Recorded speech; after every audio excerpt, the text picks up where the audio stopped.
Chapter 211. Now do you get it? 2. All of the people in the circular seats were looking at them. Crown Prince Alberu was wearing a fancy gold and white outfit, while Cal Hennetus was wearing a black uniform that showed off his red hair. The two of them were so different that it was so visible. The whispers slowly died down and silence filled the hall. Alberu Crossman started to smile after looking around the hall. Crazy bastard. He says he doesn't need power. He'll let go of everything after the war, and he was even willing to swear on it. He lightly clenched and then unclenched his tingling hand. He always does things beyond my expectations. Cal was giving off an aura that was making his palms tingle. He could not see it, but he could feel the oppressive aura coming off of Cal. It was affecting everybody in the hall. This is the true Cal Hennetus. The person who never wanted to put any attention on himself and only wanted money was finally showing his true self. The Crown Prince could not help but smile. If he is being serious, I just have to be serious to match it. The Crown Prince gave up a part of his role for the day. He decided to play along with whatever Cal decided to do. It would not be hard to do that. On the other hand, there was someone who was facing a difficult situation. Marquis Sand Alan. He let out a groan. The man who was known for having a stoic expression did not seem to be doing well. He did not expect that his expression would change not because of the smiling Crown Prince Alberu Crossman, but because of Cal Hennetus. I thought he would still be a child even if he received that position. He was not a child. Then what was he? Marquis Sand Alan was more sensitive to a person's aura because he was a martial artist. He believed that a person's aura gave off their life story. However, Cal Hennetus was giving off a king or a ruler's aura that was stronger than Alberu Crossman, who had grown up primed to become king. He was giving off an aura that made the Marquis believe that Cal would not cower even against a dragon's dragon fear, which was known to be the strongest aura in the world. I feel like I am being dominated by his aura. As a highest-grade expert, his extremely sensitive intuition was going off. Of course, Cal would have applauded if he knew what the Marquis was thinking about. This was because Cal was using the dominating aura to its fullest after eating a feast in the palace. The Marquis, who did not know this, focused his gaze on Cal. Alberu started to speak at that moment. It's been a while since so many people have gathered together. He was no longer using the formal tone to speak to them, as it was confirmed that he would be the next king. Marquis Alan saw the brightly smiling Crown Prince and pushed his temple with his finger. He had an ominous feeling about this. The Crown Prince only smiled like this when he had the advantage. Alberu started to walk. I should go to my seat as well. However, he stopped walking and turned around. It doesn't seem like there is a seat for our commander. There was no seat for Cal in here. This was done by Duke Orsina's central faction. It was a petty move. The nobles would sit while the person being interrogated would stand. You could even call it the beginning of the fight for power. Duke Granike Orsina could not hide his discomfort. He observed the Crown Prince, who knew he had done this but had not said anything until now. He then made eye contact. Cal Hennetus was directly looking at the Duke. I don't have a hobby of chatting while standing. Cal's gaze slowly looked around the hall. The nobles understood his intent after looking at his gaze. He was looking down at them. But this isn't bad. Cal started to smile for the first time, as if he enjoyed looking down on them like this. One of the southeast region's nobles made eye contact with Cal. He started to shout as soon as Cal's gaze left him. I heard you were trash. I see that your personality has not changed. Shut up. Excuse me? The noble looked toward the leader of his faction. Marquis Sand Alan had a rare frown on his face as he glared at the noble. I told you to shut your mouth. Marquinim, the Marquis turned his gaze away. Can't you see the look in the eyes of the northeast region's nobles? Excuse me? The noble had never seen the Marquis talking so much. That was why he also looked toward the northeast region's faction. He could hear the Marquis's voice. All of their eyes are focused on Cal Hennetus. Do you think they are scared, like me? He did not say that part out loud. He could see the Marquis starting to sigh. It seemed as if the Marquis was saying that this noble still had a long way to go. The Marquis started to speak once the noble cowered after seeing the Marquis's gaze once again. It is not fear but respect. Excuse me? Marquis Sand Alen realized that the northeast region did not gather around Count Daruth, but actually around his son, Cal Henetus. They seem to be gathered together by something tighter than power or greed. Looks like we need to give up on the northeast region. He slowly calmed himself and started to speak. I'm just glad it ended with the northeast region. It was extremely lucky that only the northeast region gathered around Cal Henetus. If he had not realized it through this incident, the entire kingdom may have been eaten up by him. Someone with that type of atmosphere around them are bound to draw people in. Even if they don't mean to do so, they will draw in more and more people. He is either going to gulp up another faction or increase his influence. I'm certain of it. Marquis Sand was thankful that he was now aware of it, giving him a chance to stop it before it got too severe. However, there was an issue with his line of thought. Then let us get started with the meeting. Crown Prince Alberu started the meeting with a happy expression. He then looked toward a noble. One of the nobles next to Duke Granike Orsina quickly stood up after seeing Alberu's gaze. He was the count responsible for the progression of this grand noble's meeting. He stood up and opened up the agenda of things to discuss. He coughed a few times before starting to speak. We are unable to start the meeting as not everyone is present. The count turned his gaze away from the smiling crown prince and continued to speak. Commander Cal, why did you come alone? The notice requested the attendance of 2 others as well. The count peeked toward Duke Orsina, the leader of his faction, who nodded his head to tell him to continue. The count opened up his shoulders and looked at Cal after seeing the stubborn Duke giving him the go-ahead. He then flinched. How could a person? He felt as if he was an herbivore in front of a carnivore. The count started to sweat after seeing Cal's gaze that was directed at him. There was not much a human could do after getting hit by this aura that even the killer whale Archie found difficult to handle. Tap, tap. Cal started to walk from the center. He stopped walking once he got near the count. The count was avoiding Cal's gaze and slightly lowering his head. It was a subconscious gesture.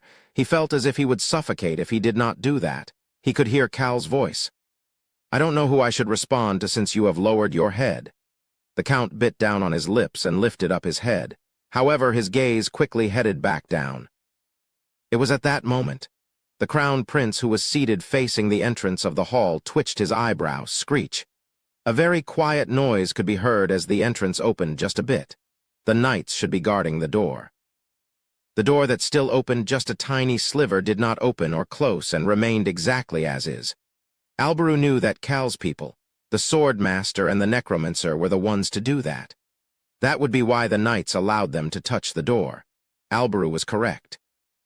Choihan had a hand on his scabbard as he stood right in front of the slightly opened door. He then leaned in to listen. Cal's voice soon reached both Choihan and Mary. Cal looked toward the only other person who was standing, the count responsible for the progression of the meeting that was unable to make eye contact with him, and started to speak. I had asked them to make the Navy uniform black. It was an unrelated story. His comment made some of the nobles wonder what he was trying to do. However, they could only gasp after hearing his continued words. The voice of the man standing in the center of the large hall could be heard. That way you would not be able to tell even if you got blood on it. His emotionless face looked out toward the nobles. The blood on the northeast region's castle walls have still not dried. The northeastern ocean is also overflowing with blood. They listened to the words coming out of the northeast region's commander's mouth.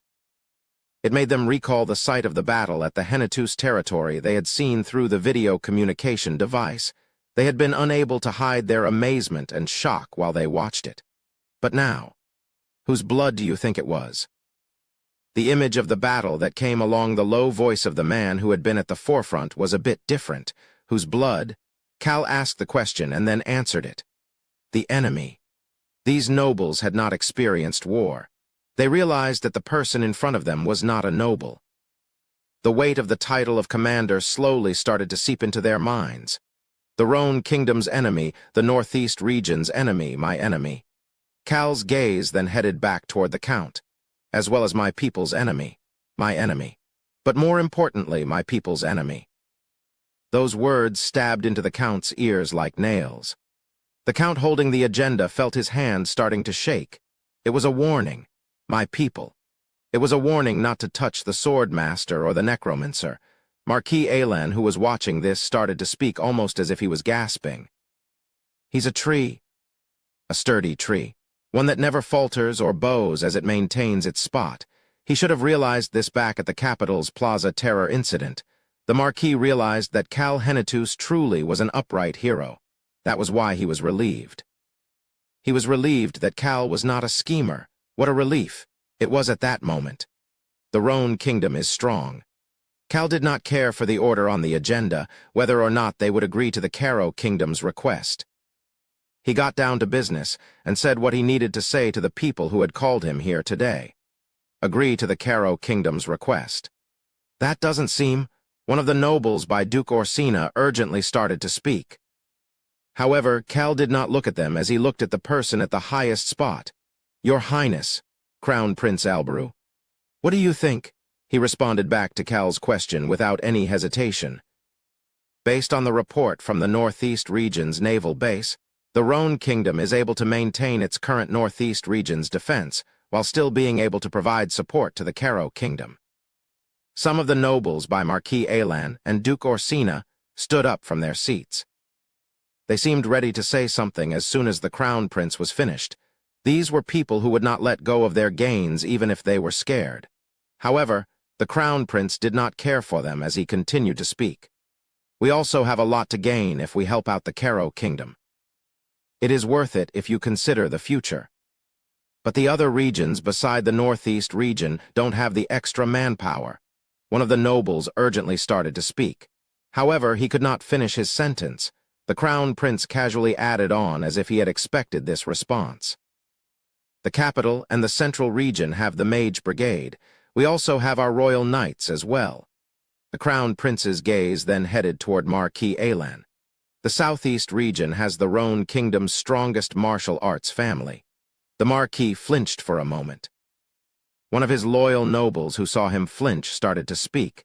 He avoided Cal's gaze as he urgently started to shout. But the west side needs support. We need to send the Northeast region's extra forces to the west. It would be a way to reduce the forces in the Northeast region while giving the other nobles a reason to support this decision. Of course, this was not what the Marquis wanted. This would only be beneficial to the Southwest region and the Northwest region. The original plan was for the Southeast region to gobble up the Northeast region's forces. However, this noble wanted to take the flow of discussion back toward the nobles. Some of the nobles nodded their heads in agreement, as if he was correct. This made him certain. He thought that the Southwest region and the Northwest region will now go wild to take the support for themselves.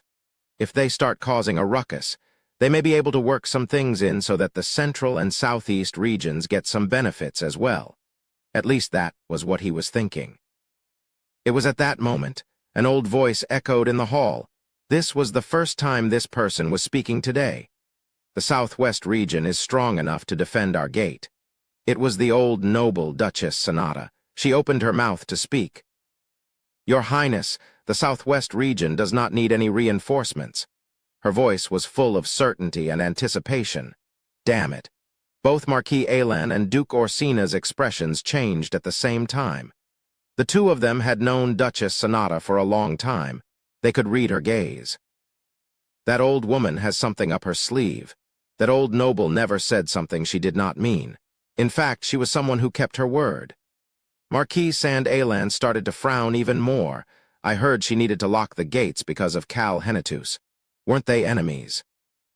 He thought that the two of them were supposed to be enemies, but that was not the end. Someone else started to speak as well. The Northwest region is safe as well. It was the gentle-looking man who was known amongst the nobles as a vicious man, Taylor Stan. He had not involved himself in the central politics since he took over, making the nobles think that he was busy enough dealing with the Northwest region. However, that was not it. He had been lying low at Cal's request and the Crown Prince's order. They kept him hidden in order for him to be a well-sharpened blade today. Taylor, who was in charge of the Stan household that oversees the Northwest region, added something else. I agree with the commander's proposal. the Northwest region and the Southwest region. These two leaders were the only ones to speak among the Western faction members. The other nobles just sat there with their mouths shut. This. Marquis Alan could not pay attention to a different noble calling his name. Duchess Sonata Jaira, Marquis Taylor Stan. The Marquis looked at the two of their outfits. He then looked toward the outfits of the Northeast region's nobles. Black. They were all wearing black. The same black that the Northeast region's navy supposedly selected so that you could not tell when you got blood on it. They had come to get blood on it today.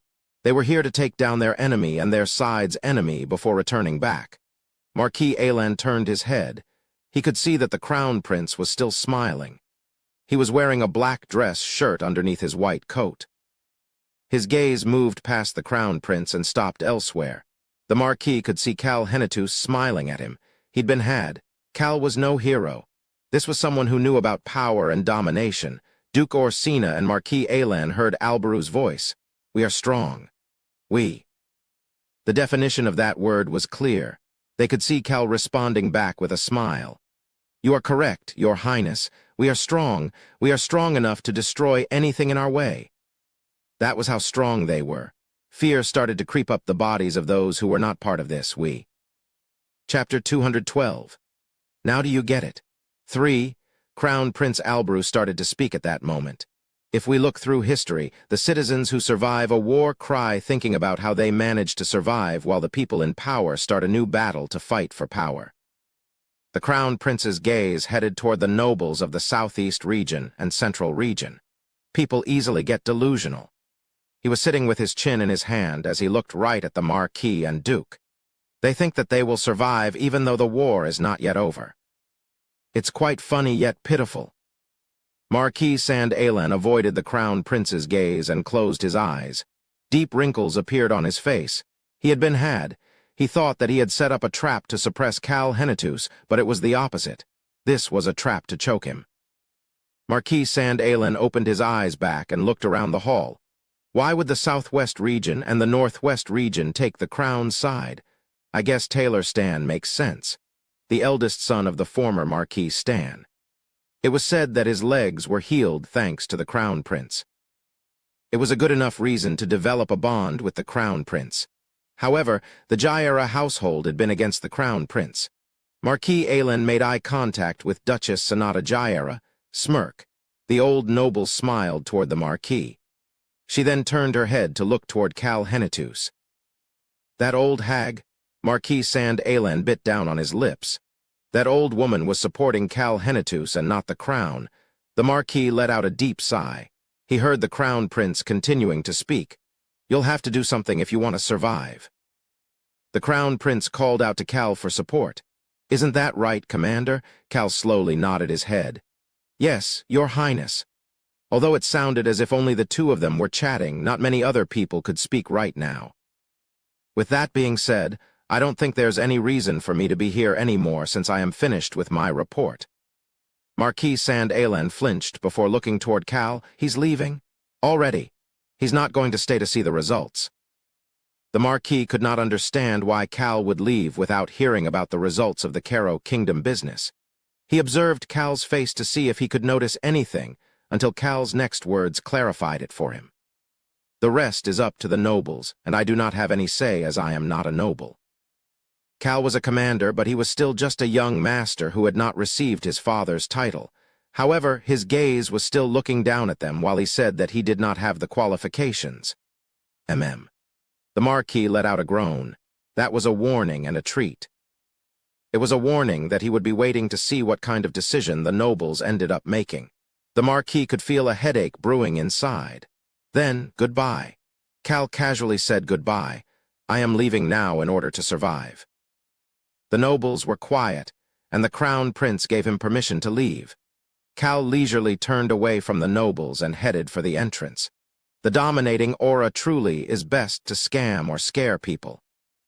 His footsteps were light, as he managed to take care of this annoying business earlier than he had expected. Of course, only he knew the lightness of his footsteps. I will remember the faces of that Marquis and Duke. Cal almost flinched at Rayon's mumblings, but just let it go as he stood in front of the door. He then happily pushed the door open. Screech bang. The door opened with a loud noise. Eek, Cal gasped, but made it so nobody would notice. Choi Han and Mary were standing right outside the door. He had told them to stay outside the door, but he did not expect they would be right outside of it. Cal had to calm his heart. He then started to move quickly. Tap. Tap. Cal's hands landed on Mary and Choi Han's shoulders. It would be bad if Choi Han started to speak and acted terribly, or if Mary used her GPS-like voice and said something nice. Cal then took his hand off of their shoulders and started to speak. Let's go. The two started to follow Cal, who walked forward without looking back. That was why he was unable to see all of Choi Han and Mary's movements. The Marquis subconsciously clenched onto the arm rest. Cal Henitus, the two people in black who were standing outside the door. One was a man with black hair and black eyes, while the other was wearing a black robe that made it impossible to see any part of their face or body. Those two were probably the sword master and the necromancer. Seeing the two of them wearing black as well made the Marquis feel chills down his back. The two of them slowly started to move after the commander's order to, "Let's go." The Marquis could see Cal Henitus leaving without any regrets. Furthermore, he could see the sword master and necromancer who were looking around the hall. Choi Han and Mary looked around the hall as they slowly turned around to follow behind Cal. Mary's black robe made it so that the nobles could not see her gaze that was full of curiosity and wariness. She took a quick look around before following behind Cal. However, Choi Han's gaze was fully visible to the nobles. The highest grade expert, Marquis Sand Alan. He felt as if he could not breathe after seeing the sword master's gaze on him. Choi Han only looked at those who had opposed Cal. "Are you not coming?" Choi Han stopped glaring after hearing Cal's voice. Cal had stopped walking and turned around to see what was going on. He then turned away from the nobles and quickly followed behind Cal. "What are you doing?" "Nothing, Cal Nim." Cal started to walk again as Choi Han approached him. The door slowly closed and the view of Cal's back slowly disappeared. Screech boom! The commander could no longer be seen once the door completely closed. Crown Prince Albaru's voice filled the room. "Let us start the voting for this issue." The process moved quieter than ever before. 1 hour later, Cal was able to hear the results through the Crown Prince. They had approved it. Other than a few votes, the rest supported the decision to send reinforcements to the Caro Kingdom. "Daddy, do you think I'll get to meet the commander, Nim?" The father smiled as the child asked while banging on his silver shield. "Of course. Isn't that why we got up so early to stand in the front like this?" The child laughed at his father's words as joy and anticipation was evident on his face. The father was looking at the child with a nostalgic gaze. A few months ago, he had cheered for the Crown Prince and young Master Cal on their way to the Magoru Empire. The father still clearly remembered what young Master Cal had said to his son who was cheering for him. "I want to be a cool person like you, young Master Nim." The noble who was heralded as a hero had said something unexpected when his son had said that. "You won't be cool at all if you are like me. Take after your father instead. Only your parents are cool enough to hug you and lift you up like this." He had never seen a noble who said things like this. Recalling that moment made him still full of pride. He remembered how his son's eyes had sparkled as he looked at him after hearing young Master Cal's words. And today, he was back to the streets with his son once again. He was here to greet Commander Cal Henitus on his way to the Caro Kingdom. Bang! Bang! He could hear his son banging on his shield. He heard some of the people around him speaking at that moment.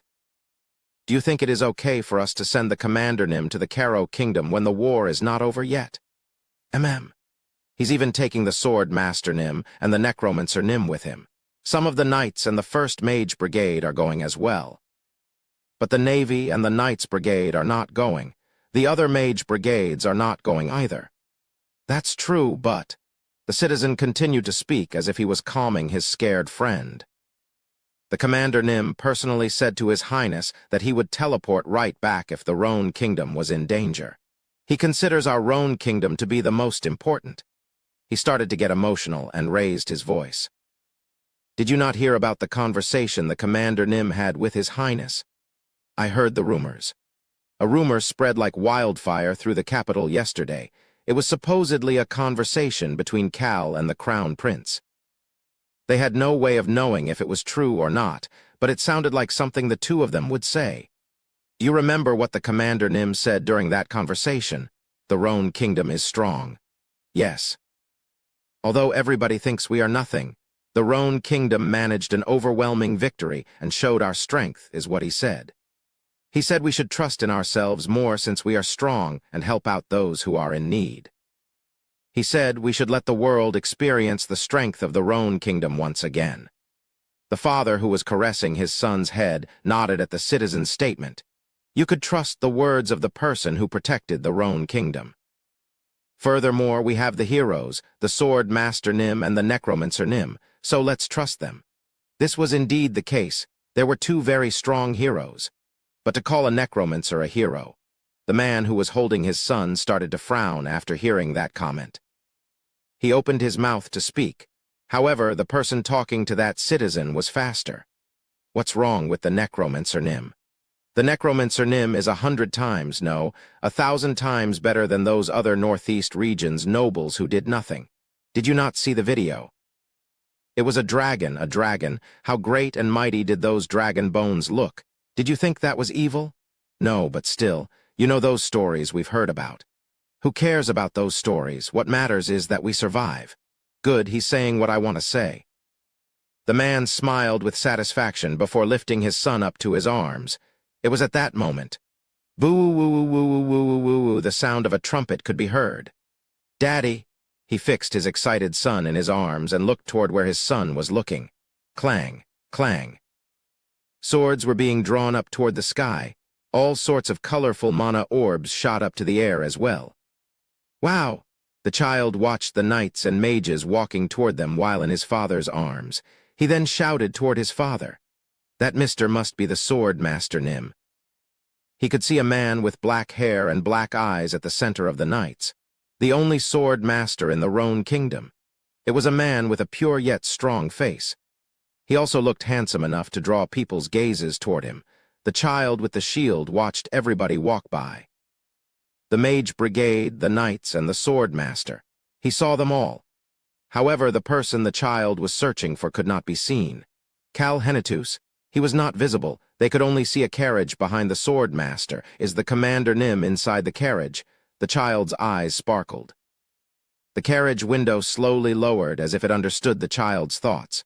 Wow, necromancer. He could see the necromancer wearing a black robe. The child cheered for this hero he had never seen before. Huh! However, his face was full of confusion. He could not see him. He felt as if there should be one more person in the carriage, and that it would be Commander Cal Nim. However, the Commander Nim did not show himself. Naturally, this was because Cal did not want to show himself. Young Master Nim, they are all calling for you.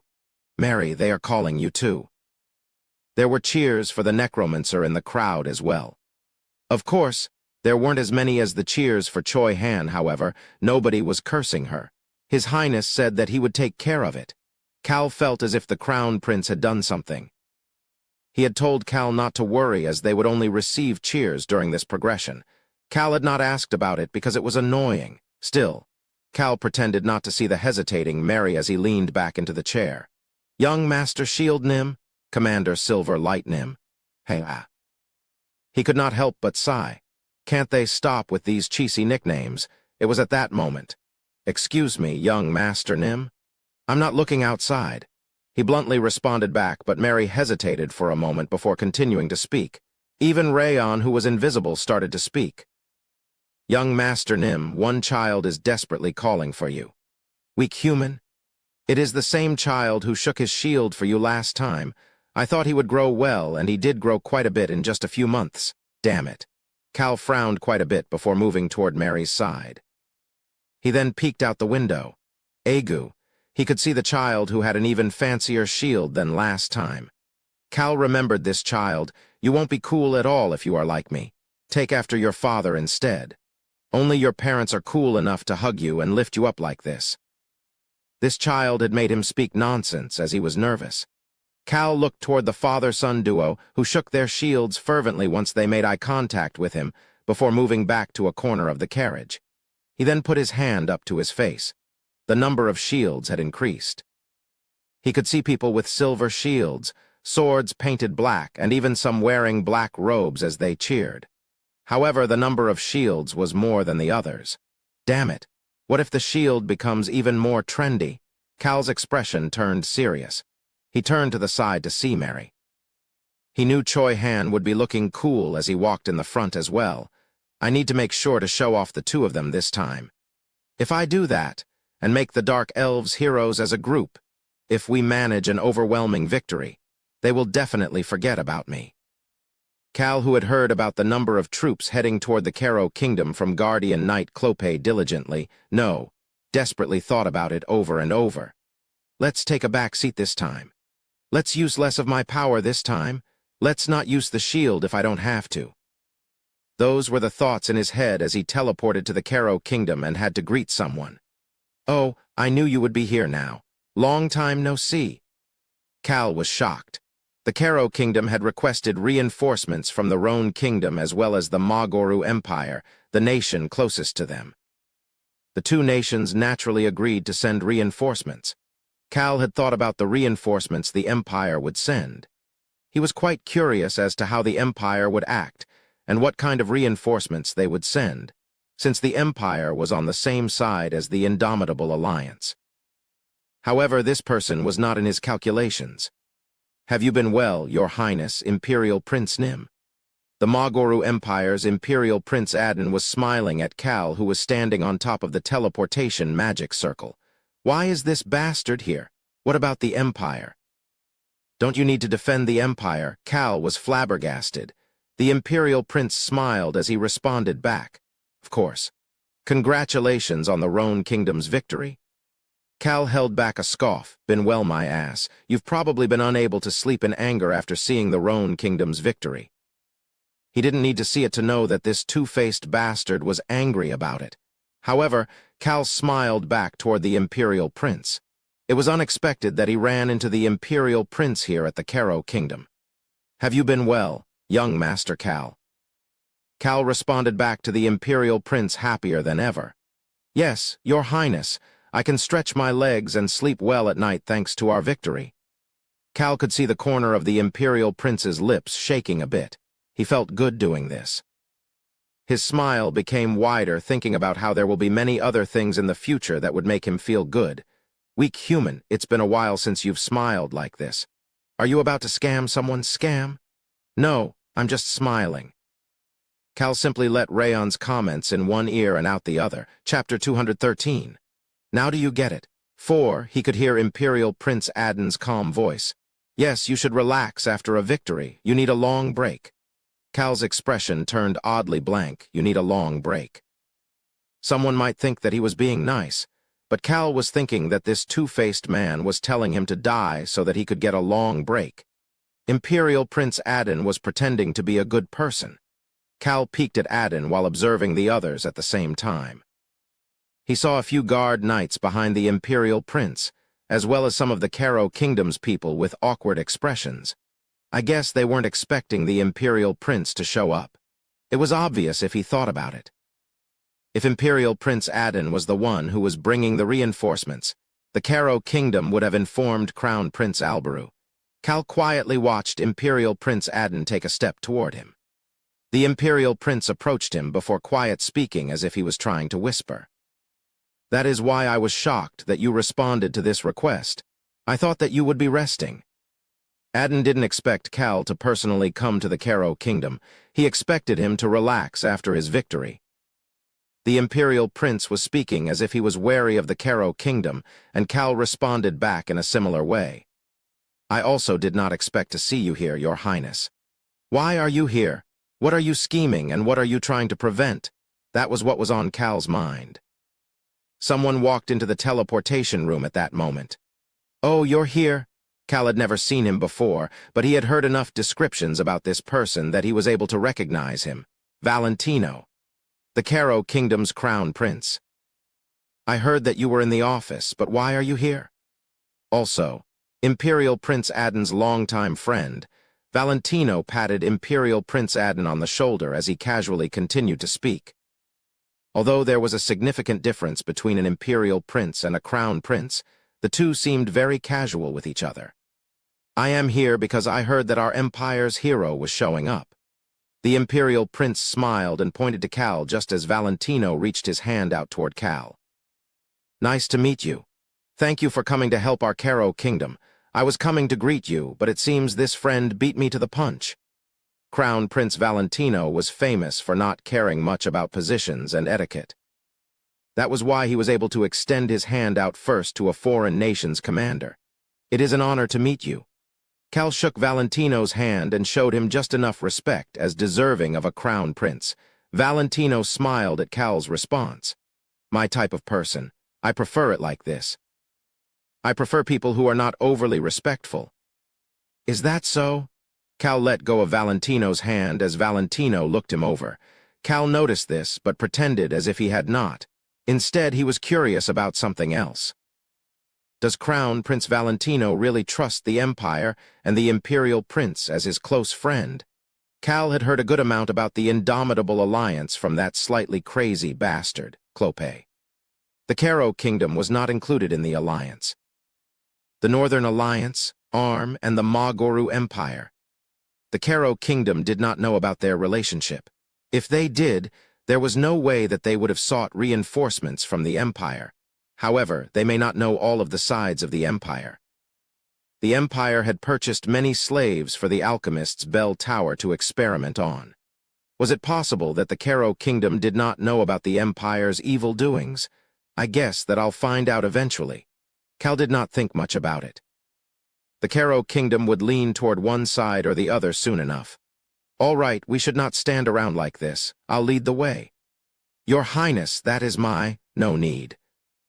Crown Prince Valentino waved away the Caro Kingdom's administrator as he stepped forward in order to personally guide them. Cal had been watching this extreme friendliness as Imperial Prince Adden started to speak. I got to see your face, and I got to see our young master Cal's face, so I should head back now. I thought that you were going to stay until the military meeting tonight. Crown Prince Valentino, who had been chatting with the Caro Kingdom's administrator, looked toward Imperial Prince Adden with disappointment. Adden responded back with disappointment as well. I feel worried about leaving the Empire for so long, but Duke Houghton is here, so isn't that enough? I guess that is true. Imperial Prince Adden patted Valentino's shoulder. I pray for your victory. I am not saying this as the Imperial Prince of the Empire, but as your close friend. Thank you. Valentino was truly thankful. Duke Houghton's soldiers, the Empire's Knights Brigade, and the Empire's mages. I know how much you've done for me. We will definitely win. Yes, that sounds like the friend that I know. The Caro Kingdom's people, and the ones from the Rhone Kingdom who did not know about the Empire watched the two heirs share their bond of friendship with smiles on their faces. However, one person did not fall for it.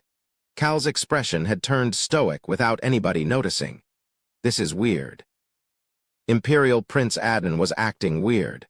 Why is he acting so friendly? He felt chills on the back of his neck and had an ominous feeling. Furthermore, Sword Master Duke Houghton, the Knights Brigade, and mages.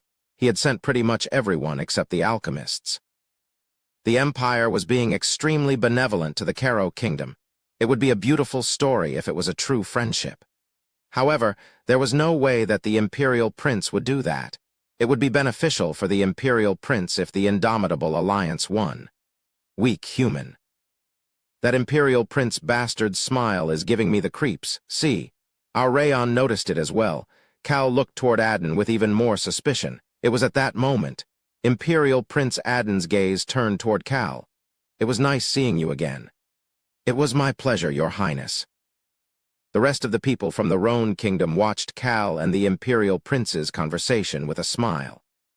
The fact that Cal seemed close to the Empire's Imperial Prince made him seem reliable. Their smiles turned even brighter soon enough. Are you the Rhone Kingdom's newest and youngest sword master? The Imperial Prince had approached the Rhone Kingdom's pride and new hero, the sword master Choi Han.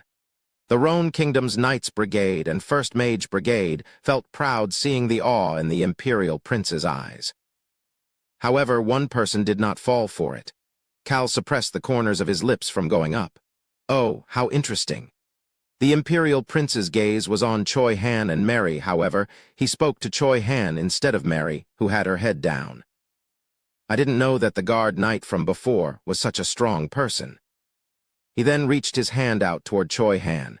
It was not easy for the Imperial Prince to reach his hand out toward someone like Choi Han, who had no titles nor rank. However, Choi Han was a sword master. On the outside, he seemed to be the youngest sword master on the continent. The birth of the youngest sword master. "Can I shake your hand?" The Imperial Prince looked toward Choi Han with a gentle expression that was full of admiration. Cal scoffed internally while watching him. Was his reason for coming here to scope out the enemy, Choi Han and Mary? Had the Imperial Prince wanted to see them with his own eyes? Cal could finally feel that the Imperial Prince was feeling a bit nervous. How could he not be? On the surface, the Empire and the Rhone Kingdom were currently extremely close to each other. They both shared the pains of being hit by magic bomb terror incidents, while Cal had even received the Empire's Medal of Honor. However, things started to go awry from Cal's territory. Cal could imagine how much anger was underneath the Imperial Prince's mask.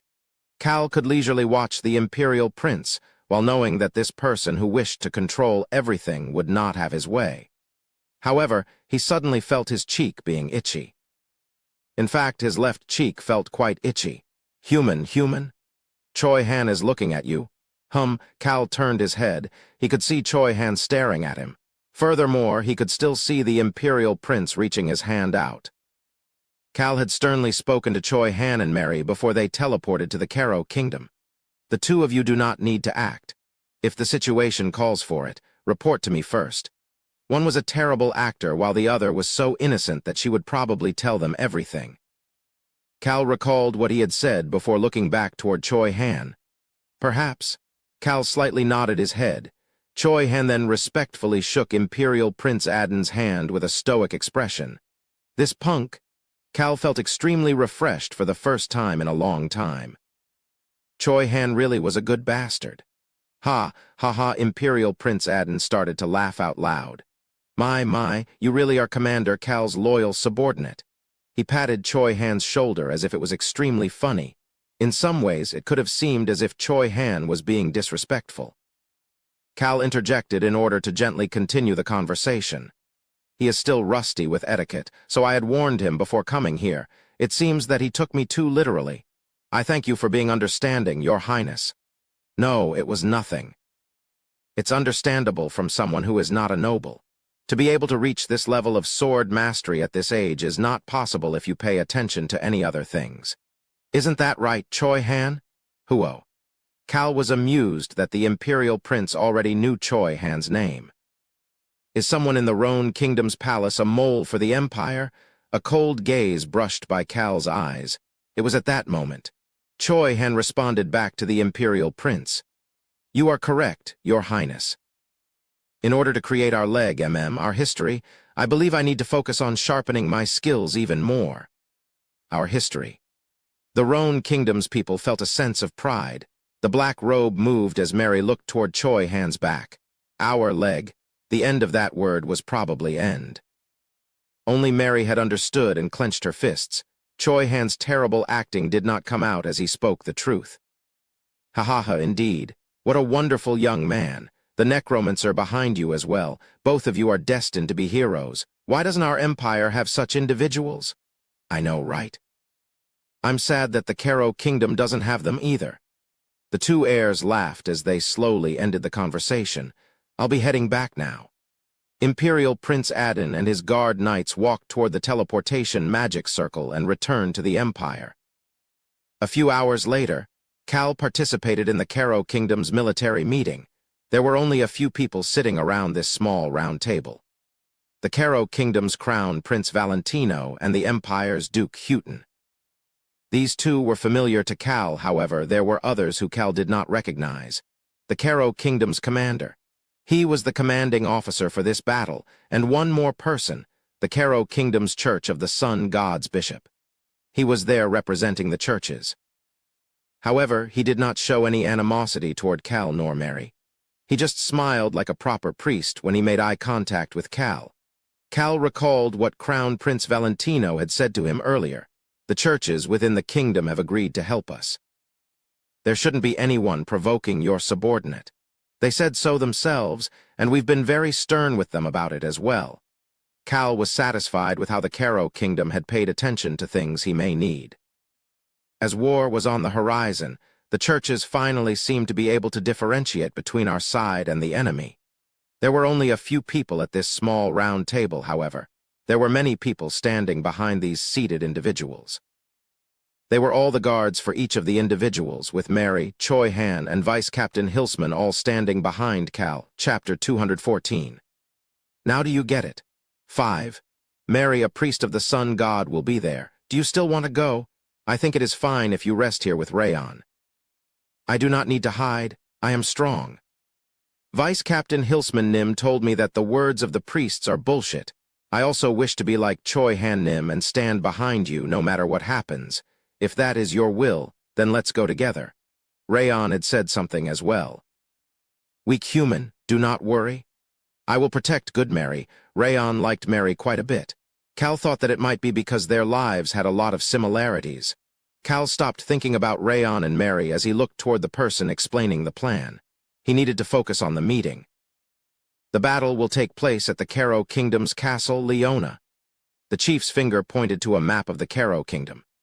To the south of the Caro Kingdom is the Land of Death, one of the 5 forbidden regions. That is why there is no chance of the Indomitable Alliance coming through there. He drew an X with his finger over the Land of Death. He then moved his finger toward the center of the Caro Kingdom. Based on their current route, there is a good chance that they will land on the Central Shores. The Central Shores are the closest point to the Caro Kingdom's capital. The Caro Kingdom had given up on a naval battle. Their navy was weak, and it was difficult to get reinforcements out in the waters. They thus chose to aim for a battle on the Central Shores instead. That place was less developed and did not have many people. In addition, there were 2 large mountains right by the shore.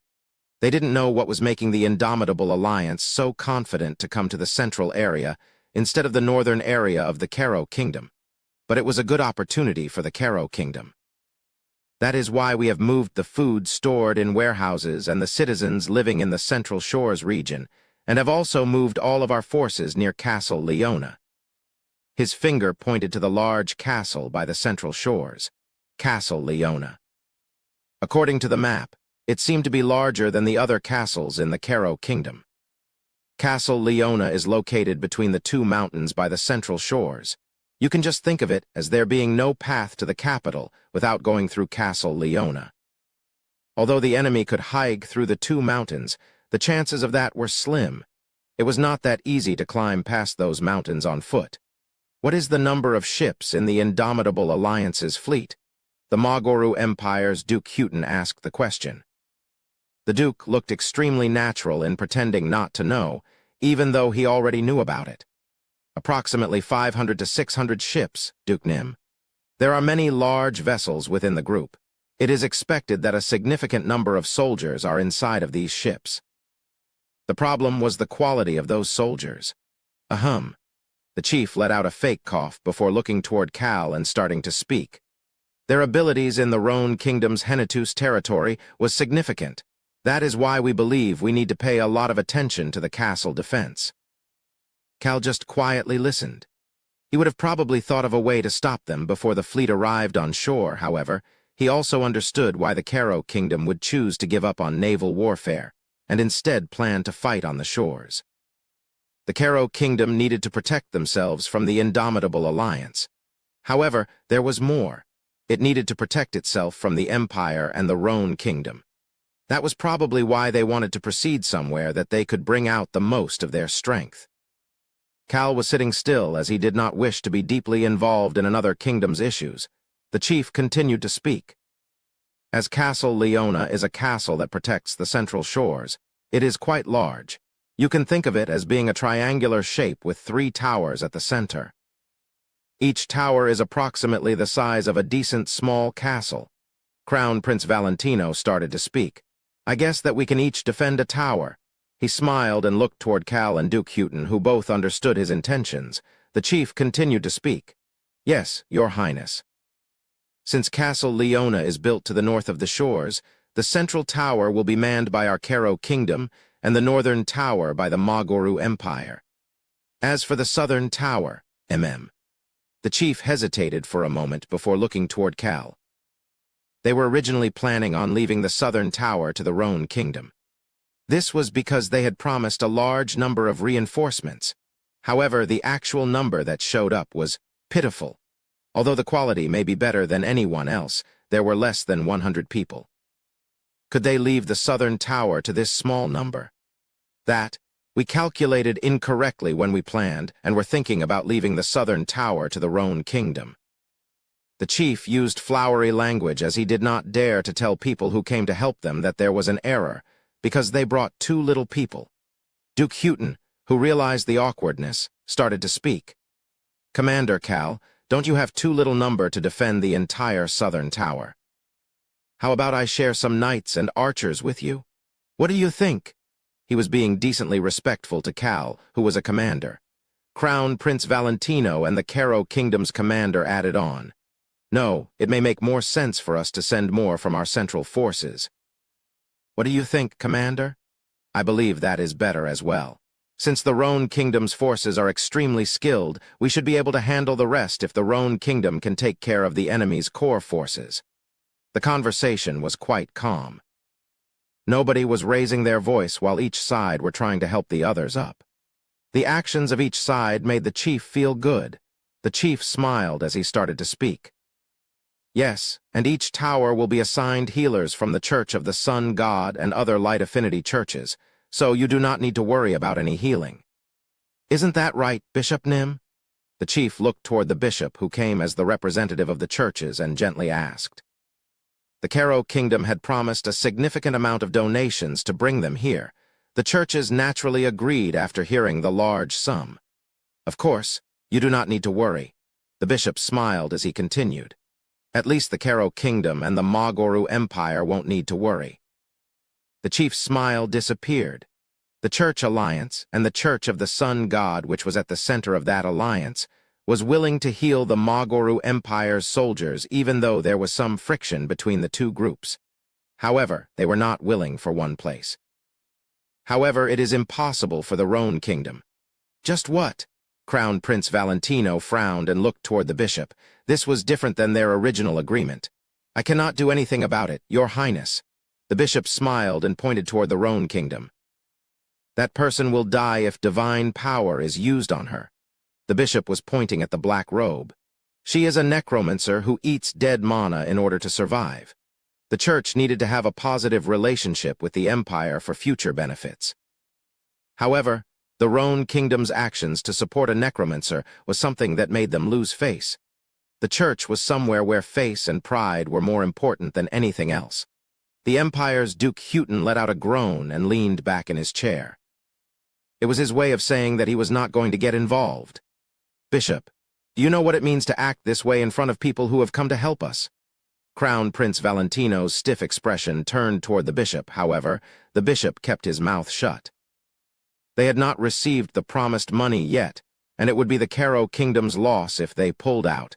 They just had to tell their believers that they could not help the Kero Kingdom because it chose to take the side of a cursed existence. Our decision is firm.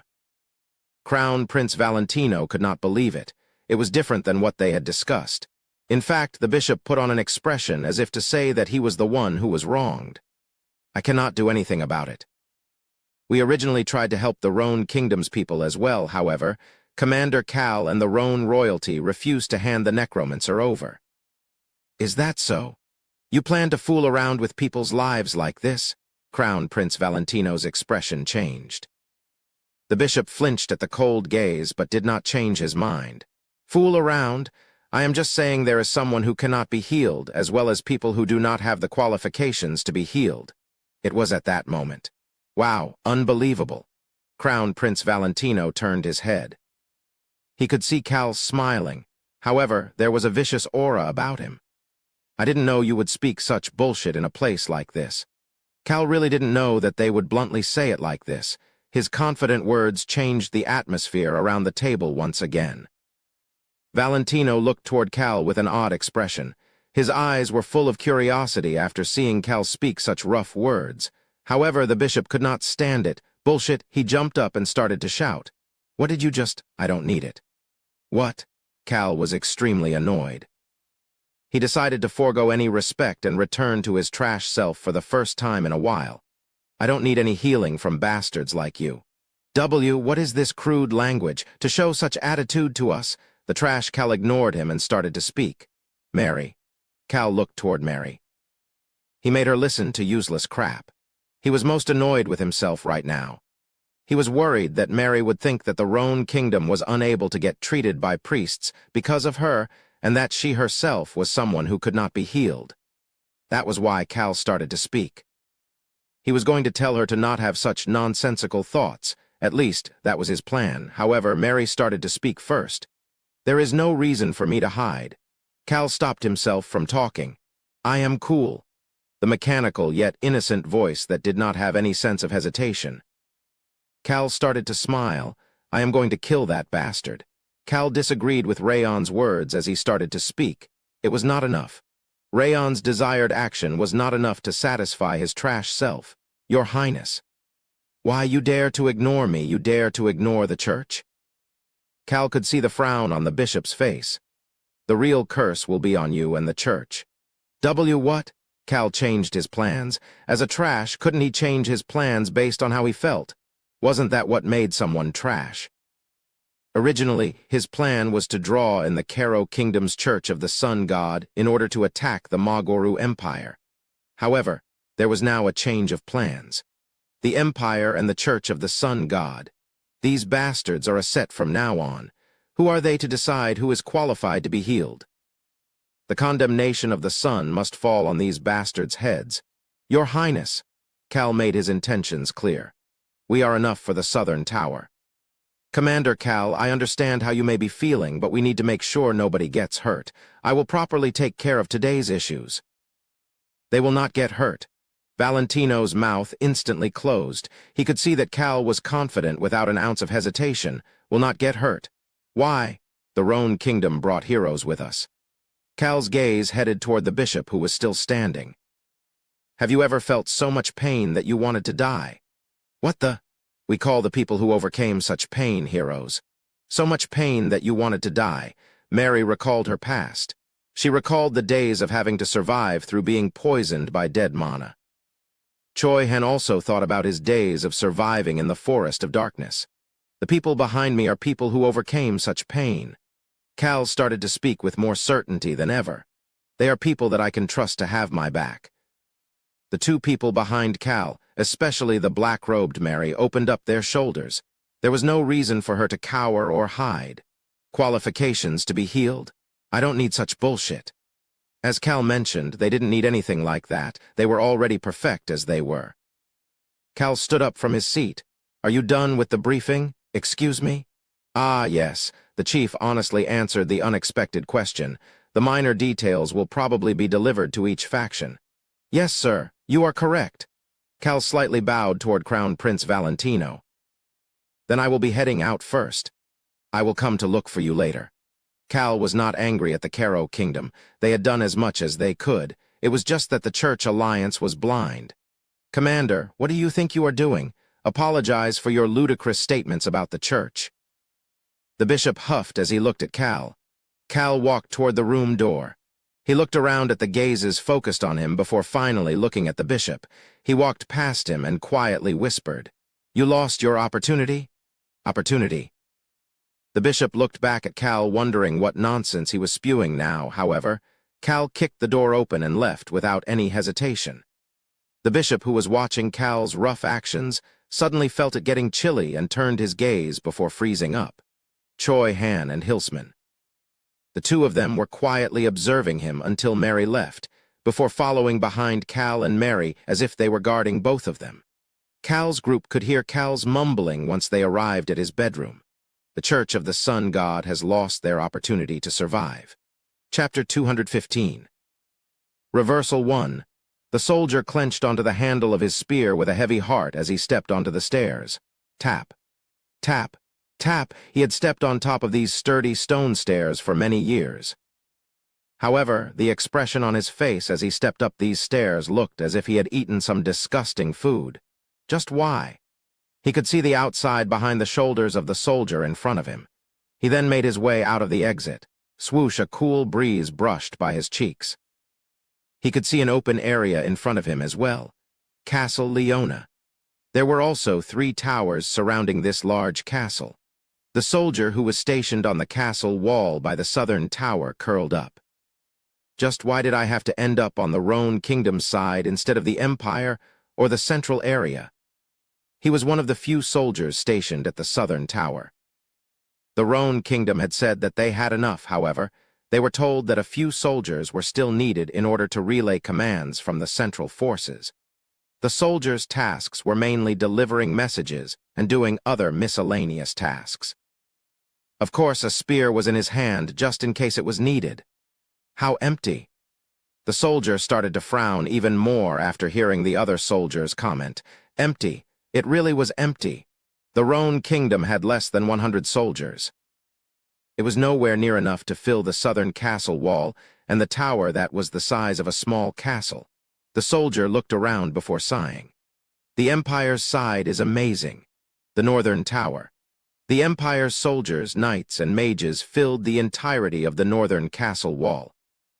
They could also see the sword master, Duke Houghton, who was leading them. They could also see numerous Caro Kingdom soldiers in the central tower that was slightly behind the other 2 towers in a triangular formation. However, there was a bigger issue at hand. Why are there so many? He could see the central shores underneath the southern tower. There were many large ships docked at the shores. The Indomitable Alliance and the Caro Kingdom's alliance had been at a standstill ever since early this morning. The soldier could feel his hands and feet shaking as he was preparing for his first ever war.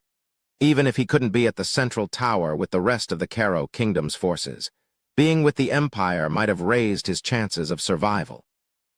No, even if he had to fight, he wanted to fight somewhere that looked properly prepared. The soldier's expression was a mess. The enemy fleet was filling up the entire shore to the point that you could not even see the water. The entire area would be swarmed by the enemy if the soldiers and knights inside of the ships charged toward them. Just thinking about that large number of enemies charging toward this castle made the soldier get the chills. Of course, there were catapults and wooden pillars installed in order to fight against the enemies. However, that was at the central and northern towers. That was not the case in this empty southern tower, even if a bunch of strong people came over. The story of the Roan Kingdom's victory was already widespread. People had been talking about this unbelievable victory quite a bit. Honestly speaking, the soldier had personally volunteered to come to the Roan Kingdom's side. That was because the story of their victory was heating him up. I want to fight in such a battle and win against strong opponents. I want to be victorious. That was the reason he had requested to be with the Roan Kingdom's forces. However, the reality of the situation was making him afraid. Why do you look so scared? The soldier lifted his head up. His senior soldier was speaking. This person had been a soldier for about 10 years longer than he had, and they had become close enough that he was like an uncle to him. He hesitated for a moment before responding back. I just wonder if I'll manage to survive. Spirit and survival were completely different issues. You can't think so negatively already. But it is the truth. The soldier's gaze went toward the other towers before returning to his own. He then lowered his head. I know the people from the Roan Kingdom are strong, however. Will they have time to protect us while they fight? There will be a lot of gaps here due to the low number of people, making it much more likely that we will get hurt. The strong people from the Roan Kingdom may survive. They may even be victorious. No, the Caro Kingdom alliance was expecting to either end up in a draw or a win against the Indomitable Alliance based on their current forces. The Empire had brought over a significant number of reinforcements, and the side defending a castle always held the advantage. However, he had no way of knowing whether he would be able to see that victory. That was what was making him afraid. Even yesterday, the other towers were busy with things, but our side just had the knights and mages all digging. We don't even know why we are digging. The Roan Kingdom's forces had spent all day yesterday digging through the ground. He had wondered if they were digging traps, however, that did not seem to be it. They just answered back that they were digging when he asked, making him even more frustrated. They won't even include us. We're all on the same side. He was casually speaking to his uncle-like senior just like he usually did. It was at that moment. Commander Nim, that seems to be the thought on their minds. I don't think that is good for morale. The soldier flinched. His senior stepped forward in order to block him. The young soldier slowly turned around. A group of people were climbing up the stone stairs behind him. They were the main characters of the overwhelming victory in the Roan Kingdom. The young soldier could see the stoic expression on the red-haired commander Cal Henetus's face. He didn't look scary, but he looked extremely difficult to approach. Behind him was Choi Han, the youngest sword master, the necromancer Mary, as well as the knights and mages. It was the entire group from the Roan Kingdom. The soldier could not close his mouth and did not know what to do. Did he hear me? The soldier could see someone smiling at him. He knew this person. He had introduced himself in front of the Southern Tower's soldiers yesterday. Vice Captain Hilsman from the Roan Kingdom's Henetus territory. Hilsman was the one who had just spoken. What do I do? The soldier's pupils started to shake. It was at that moment. The young soldier made eye contact with Cal. Do not worry. Excuse me. The young soldier asked back in confusion. He could see the commander walk past him to the top of the tower. The commander started to speak to the few soldiers assigned to the Southern Tower. I already consider you as being on our side. Although Cal spoke with no emotions, the words echoed in the soldier's mind. Let's all survive together and go for drinks afterward. The soldier watched Cal's back as he headed to the top of the tower. He could see the sword master and necromancer following behind him. Furthermore, he could see people starting to line up along the southern castle wall. They were the mages of the Mage Brigade and the knights from the Roan Kingdom. They walked past the soldiers and stood as close to the ledge as possible. Someone approached the young soldier who was watching with a blank expression. Let me say something since it would be bad if the morale goes down. It was Vice Captain Hilsman. He puffed up his chest as he started to speak. There is a famous saying in our Henetus territory. No, it is actually starting to become famous throughout the entire Roan Kingdom. Thinking about this phrase will make you not be scared. What is he saying? The soldier could not understand Vice Captain Hilsman clearly because the commander's words were still ringing in his mind. However, the soldier could not help but look at Hilsman after hearing what he had to say next. Hilsman felt the gazes of the few soldiers falling on him as he started to speak. The shield will not break. Hilsman let out an as if he had taken a drink. However, the soldiers could not hide their confusion. Cal's shield was known to be strong, however, this phrase had not spread to the other kingdoms yet. Vice Captain Hilsman smiled at the confused soldiers before he added on. Just remember it. Everyone on our side holds this phrase in our heart. Our side? Those words made the soldier look in front of him. He could see the mages and the knights. Hilsman's voice echoed around his ear. You will naturally come to think of this when we are fighting together, so let's give it our best. Hilsman left the group with that as he quickly followed behind Cal, who had disappeared up into the tower. The shield will not break. The soldier repeated that sentence in his mind. He heard his senior soldier, the man who was like his uncle and had taught him spear arts since he was young, make a comment at that moment. Looks like we don't need to worry. Yes, sir. His worries had disappeared. We just need to do our part properly. The soldiers checked for their horn trumpets, spears, and alarms after hearing the most senior soldier speak. Their jobs were to report the status of the battle. Commander Cal may have a video communication device, however. These soldiers were like the capillaries in your body that were required for blood to flow throughout the body. Their mindsets changed just a bit. Cal, who did not know this, looked toward Hilsman, who was slowly catching up and had a bitter expression. What's with your face? Ha ha ha. Hilsman laughed out loud while Cal just let it go. He didn't know what Hilsman had said to the soldiers, however. The way he was smiling made him feel iffy. However, Cal did not have any time to pay attention to that. Sir, you were here? One of the Caro Kingdom's knights came up to the top of the tower behind Hilsman. It was the knight who was assigned to help Cal out. He was also someone who was from a family of healers. Crown Prince Valentino had apologized to Cal numerous times, even though he was of a higher status. The apology was genuine. He also said that he was not comfortable sending Cal into battle without healers, even though Cal said his group would be fine, and thus dispatched this knight, as well as a mage who could do simple healing, to their tower. Just 2 people. Although they were only 2 people, Cal could feel that Valentino had really tried his best. He had said that he would send some more soldiers as well. Of course, Cal had said that they were not needed. He had a ton of money and potions. Cal was someone who walked around with highest-grade potions in a spatial dimension. He was capable of taking care of his people. The wind is quite rough today. Cal nodded his head. His gaze was focused on the sights in front of him. Swoosh, he could see the shores along with the rough winds. He could see the large ships as well. There was also the large mountain to the left of the southern tower. Cal started to speak. I can see the land of death as well. It was far to the south. The land of death was located between the mountain and the shores. This desert made up the majority of the southern region of the Caro Kingdom. Since the sun was about to set, the desert's sands were still as red as blood. The Caro Kingdom's knight quickly started to speak. The land of death may be visible, but there is no need to worry, as it will not harm us. There is no reason for the enemy to escape in that direction either. The knight could see the commander start to smile. Yes, they cannot escape. The knight felt an unknown sense of chill from Cal's low voice. However, he quickly returned to his senses and explained his reason for coming. It looks like we will maintain this standstill, and the battle will start tomorrow morning. Why?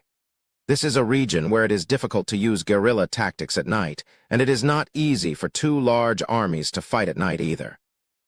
The knight looked toward the shore with a slightly relaxed expression.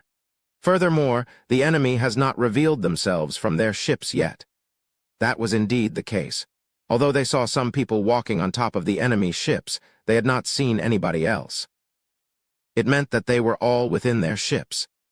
They will need to either walk or use something like horses in order to move forward, but the fact that they are still within the ships makes us believe that they will not attack today. They need to prepare before they can attack as well. That was one of the reasons the Caro Kingdom was so confident. A battle on the ground required both sides to reveal their cards. That was why the fact that they had not shown themselves even as the sun was going down made the chief believe that the battle would start tomorrow. Cal did not say anything as he nodded his head. The knight bowed his head. Then I will head back to prepare? Good. The knight looked at Cal, who did not give any other orders, with an odd gaze before heading down the stairs. He is taciturn. The story about how Cal had cussed out the bishop had made its way around. Maybe that was why, but the knight looked at the commander with amazement after seeing this taciturn side and hearing about the Cal's other rough side. I just need to wait at the castle wall since I made my report. He could not finish his sentence. Screech, a sharp noise reached the knight's ears. Ugh! He blocked his ears with his hands after hearing the noise. However, he had to quickly remove his hands from his ears. Boom! The ground started to shake. Huh! He urgently grabbed onto the wall. Screech. Screech, boom. Boom, numerous noises could be heard. What is going on? The knight used the wall for support as he urgently rushed down the stairs. He could see the messenger soldier at the bottom. Clang. The spear in the young soldier's hand fell to the ground. His face was full of fear. Perhaps. The knight turned his head. At the same time, a loud noise started to fill Castle Leona. Beep, beep, war. It was the alarm signaling the start of the battle. This. The knight's eyes opened wide. Screech, screech. It was the sound of wheels. Screech, however, it soon stopped making noise as if it had gotten used to rolling. Boom. Boom. The ground continued to shake. No, the shore was shaking. What the hell? The knight could not close his mouth. The ships were rushing toward them. The large ships moved out of the water and were coming toward the castle. There were wheels underneath the ships. Those wheels were working hard in order to move the ship across the land. Although the large ships were not moving, the enemy's small and mid-sized ships were driving through the ground. That's possible? That was the thought on the knight's mind, but whether it was possible was not the problem right now. He was seeing it with his own eyes. A thought crossed his mind at that moment. The northern shores are all sand dunes. The Caro Kingdom's northern shores were famous for their sand dunes. However, the central shores were the only shores in the entire Caro Kingdom that did not have that much sand. So the reason they picked the central shores was not because it was close to the capital. The knight could not say anything. Small and mid-sized ships that should be sailing across the ocean were rushing toward them like large carriages. Their speed was amazing. The hundreds of ships rushing toward them as the sun went down brought out a significant amount of pressure. They then noticed people appearing on top of the ships. He couldn't help but groan. Boom, boom, the bears were on top of the ships that were rumbling the ground. Their large shadows started to appear one by one on top of the ships. The bear tribe. The bears were in their berserk state. The bears on top of the ships were the brown bears and polar bears, which were known as being the strongest of the bears. They had expected the bear tribe, however, there was still a significant number of them. The knight's pupils started to shake after seeing the mid-sized ship at the front of the fleet. Ka-ha-ha-ha-ha! There was someone laughing in his berserk state on top of the ship. It was a bear that was close to 3 meters in size. White fur. The berserk polar bear was rushing toward the castle with red eyes. The other bears started to laugh as well, as if they were responding to his laughter. This scene made the soldiers and knights who had never experienced war before start to become afraid. Screech boom. The doors on the large ships opened. Soldiers appeared like ants from them. The endless descent of the enemy soldiers made the knight gulp. Split up. The polar bear's shout echoed throughout the shores. The ships split into 3 groups at that moment. Beep beep, the alarm was still going off in Castle Leona. However, the knight could not hear the alarm anymore. He could only see the bears' ships and the enemy soldiers with the enemy knights behind them. What the? The enemy had the momentum. The knight could feel it. The level of pressure was different. It was at that moment. Pat, the knight jerked in shock as he turned around. He could see the person who had placed his hand on his shoulder. Commander Nim. He could see Commander Cal. He moved his hand away from the knight's shoulder before bending over to pick up the spear. Take good care of it. He then handed it over to the young soldier who had dropped it. The soldier received the spear with shaking hands. Cal patted the soldier's shoulders before walking past him. You can't lose your weapon when the enemies are in front of you. His confident voice was also calm. The commander walked past the soldiers and stood close to the ledge. In some respects, this was the most dangerous spot. However, the soldier could see the commander smile with a relaxed expression. His shaking hands finally stopped shaking. He heard the commander's voice at that moment. Choi Han. Yes, Cal Nim. The soldier could see the sword master, who only seemed about a year or 2 older than him, standing next to Cal. Choi Han was waiting for Cal to speak. Cal looked down at the castle wall. He remembered a part of what Guardian Knight Clope had told him. The bear tribe is most likely leading the fleet headed to the Caro Kingdom. They wish for land. They are probably hiding a secret weapon as well. The bear tribe and the flame dwarf tribe are sly and have a lot of secrets. Cal opened his mouth to speak. That was it. These ships were the secret weapon. Although they could not make magic devices, the flame dwarf tribe was talented in making mechanical devices. Human, I can feel the power of magic stones coming from the ships. The flame dwarf tribe is the most shady and smart. Rayon's voice and Clope's information mixed in Cal's mind. They can't make magic devices. Isn't that ship being moved by mana? Cal started to smile. Kahahaha, come at me. Cal could hear the voice of the berserk brown bears that were heading for the southern tower. The large polar bear from earlier had gone toward the central tower. Since they were sly, those loud shouts and laughter were all probably just an act. Excuse me, Commander Nim. We are getting a call from the central tower. The mage who was assigned to the tower cautiously offered the video communication device to Cal. However, she could see Cal starting to speak without looking at her. "We can't lose a battle of momentum." "Excuse me." It was the moment she asked in shock. "Choi Han?" "Yes, Cal Nim." Cal pointed to the bottom of the castle wall. He could see the brown bears on top of the ship in the front of the group headed for the southern tower. Cal pointed to the ship. "Break it." It was the moment he said that. Tap. A quiet stepping noise could be heard. "Oh," the young soldier could not help but gasp. Choi Han was flying. The black-haired swordsman was flying as he kicked off the castle wall. His sword was covered by a black aura that was shooting up into the sky. Chapter 216. Reversal 2, he was like a bird. And this bird was aiming to catch a prey. Choi Han's body shot down toward the ground. "I finally get to see you, you bastard." The brown bear in the Vanguard ship did not flinch after seeing Choi Han. In fact, he shouted as if he had been waiting for Choi Han. "You think that you can destroy this ship with that puny aura of yours?" There was a reason the brown bear was confident. The fake dragon slayer Siram had been the only one to return from the Hennetus territory.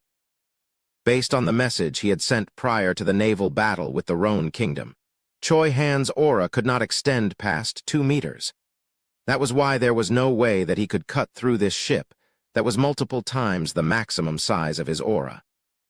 The ship would not stop as long as the wheels on both sides continued to roll. "I will definitely kill the Hennetus bastards that killed my close friends." Only brown bears were on the ships heading toward the Roan kingdom's side. They were from the same tribe as the bears that had attacked the Hennetus territory. The veins on the arms of the berserk brown bear started to become visible on their arms.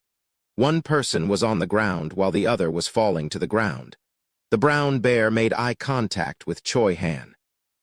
He could see that Choi Han was quietly muttering something. The brown bear subconsciously tried to read Choi Han's lips. "How funny." "Funny." The brown bear jumped up from the deck after suddenly feeling chills run down his back. Choi Han slashed his sword horizontally at that moment. His sword was moving slowly, albeit with a significant amount of strength. The sword headed down to the ground. "Tee this, dodge it," the brown bear subconsciously shouted. 2 meters. The black aura should not be able to go beyond 2 meters. However, the aura had turned into a spear the moment Choi Han struck down. It was a spear that seemed to never end. The black aura coming out of Choi Han's fingertip was extremely long, as if it was laughing at the comment about being 2 meters long. It then pierced through the ship.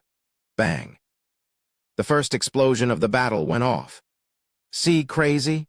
The brown bear landed on the ground and looked behind him with a shocked expression. The sword had pierced the ship. The ship was accurately pierced in the middle into 2 halves. The Flame Dwarf tribe had designed this ship to be capable of withstanding most average levels of magic, but such a ship was split into 2. But that was not it. It had also destroyed 2 more ships in the process.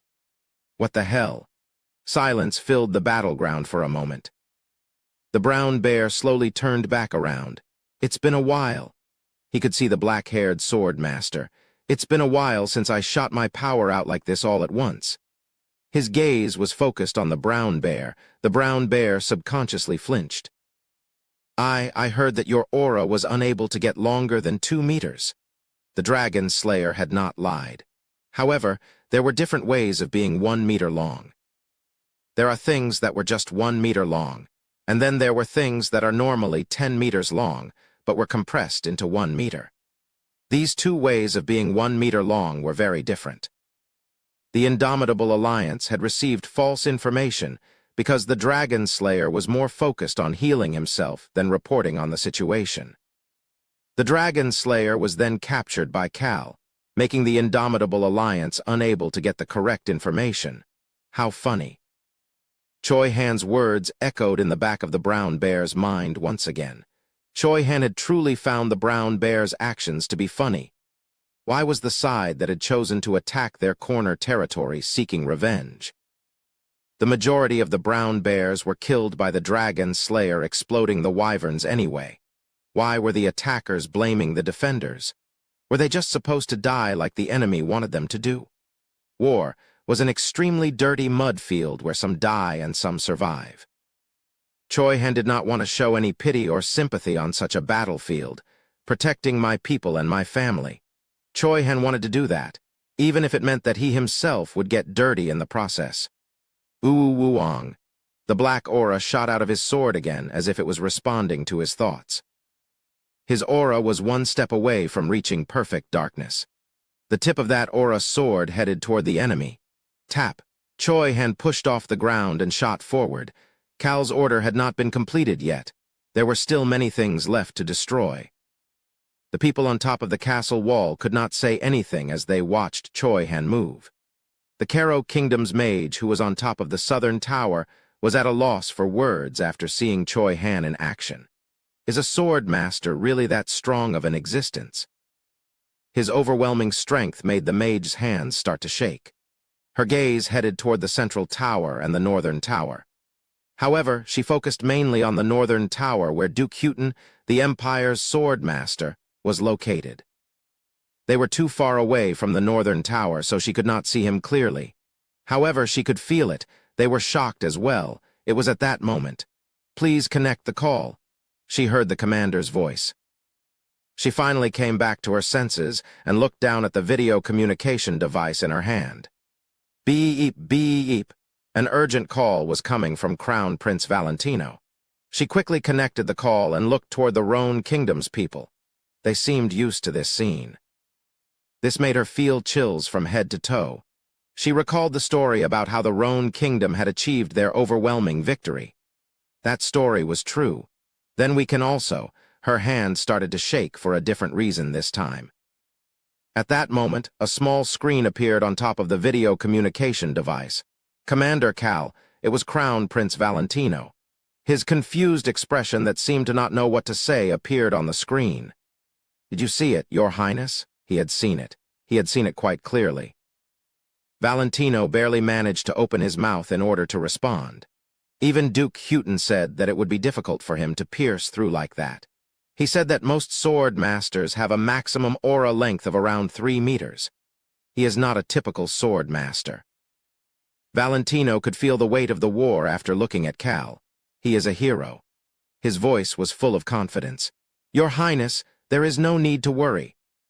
Valentino scoffed at himself for becoming shocked after initially calling the southern tower in concern and responded back.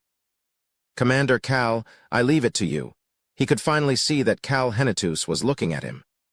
"I will not let you down." Valentino laughed before hanging up. The mage holding the video communication device put it away before looking back at Cal. The commander started to speak toward everyone at the southern tower. "We will survive as long as possible until everyone gets here." Everyone? The mage seemed confused, however. Cal did not give her any time to think about it. The knights will protect the mages from any potential attacks. As for the mage brigade, Cal raised his hand. "Ugh." The mage curled up in shock from the sudden flow of mana. It was extremely shocking. Flap, flap. The robes of all mages in the mage brigade were fluttering wildly. The necklaces on their necks that had been hidden underneath their robes started to shine. Highest-grade magic stones. Highest-grade magic stones. Their necklaces each had 2 of these magic jewels that were full of mana. Ooh-woo-woong, ooh-woo-woong. The sudden movement of a large quantity of mana created vibrations in the air. The Karo Kingdom's mage had never felt this much mana before. Cal handed something to her at that moment. "This is for you." "Excuse me?" A necklace was placed around her neck. Ooh-woo-woong. Her necklace responded to the vibration of mana around her. A necklace with a highest-grade magic stone. The Karo Kingdom's mage looked toward the Roan Kingdom's northeast region commander. He started to speak to all of the mages, including her. Attack. Cal's hand was lowered. It was pointing toward the enemy. Ooh, a noise that was similar to the cry of a large, wild animal started to ring from the southern tower. The vice-captain of the mage brigade shouted out loud. "Larok 5?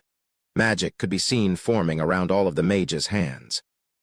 The Karo Kingdom's mage was shocked even more at how the mages were combining their powers. How long did they practice for? It was not easy gathering together multiple people's mana. It would only be possible if the group had worked together day in and day out for at least 1 year. There was a reason that they are so strong. The Caro Kingdom's mage clenched the magic stone around her neck. The Roan Kingdom had been secretly building their strength without anyone noticing. They had been preparing for a war that they had expected to happen in the future. The strength of the mages and the number of highest-grade magic stones were proof of that. Attack. The 5 mana orbs that had gathered together shot forward with the vice-captain's command. Bang! They heard another explosion. While the rest of the allies were thrilled, Cal was thinking internally. They're showing why they are so expensive. Cal had sold a portion of the highest-grade magic stones in his possession to the Crown Prince. Those magic stones then went to the Mage Brigade. I feel a bit better. The stress from the war was slightly relieved by the money he received. However, Cal remained emotionless without a single smile. This is weird. Cal recalled what the Guardian Knight Clope had said. Cal Nim, the Indomitable Alliance will definitely do something since our side has won 2 battles already. Only the final battle remains if they lose this battle. The final battle. That was referring to the battle at the Gorge of Death. That was why Cal felt something was off. Human. These guys aren't that strong. The bear tribe is strong, but they'll fly away if I flap my wings. Exactly. The enemy was surprisingly weak, as Rayon had said. Bang! Cal turned his head. The northern tower. The empire that was fighting diligently. They had a formation set up in order to defend while Duke Houghton shot his aura toward the bears every so often. The empire was showing a lot of effort. They are working hard. Something definitely was off. He knew that they must have done something. Cal then looked toward the central tower. Kahahaha, let's destroy the castle wall. Use the destroyed ships to climb up. 3 mid-sized ships had crashed into the central tower. He could see the central tower's walls starting to shake. The 3-meter-tall polar bear was blocking the arrows and magic with his body as he ordered the other bears. The Caro Kingdom's side was having a difficult time. It was only natural. The Indomitable Alliance was strong. It definitely was not weak, but they are still weak. How strong had they been when they had come to the Hennetus castle? There had been wyverns, a sword master, and even one of Arm's red stars. But then why are only the bears here now? Something is weird. Excuse me. The knight next to him looked toward Cal. However, Cal was thoroughly looking through the battlefield. The soldiers who had gotten off the ships were preparing to advance with the knights. There were still many small and mid-sized ships at the shore. He thought that those ships must have wheels as well. They also had berserk bears shouting on top of them. Only about 100 ships had charged toward the castle. Cal looked at the ships in the front that had either crashed into the walls or stopped in order to prepare to attack, as well as at the small ships that were still heading toward them from the back. Those small ships were heading toward them at extremely fast speeds. Bang! Another ship by the southern tower was destroyed.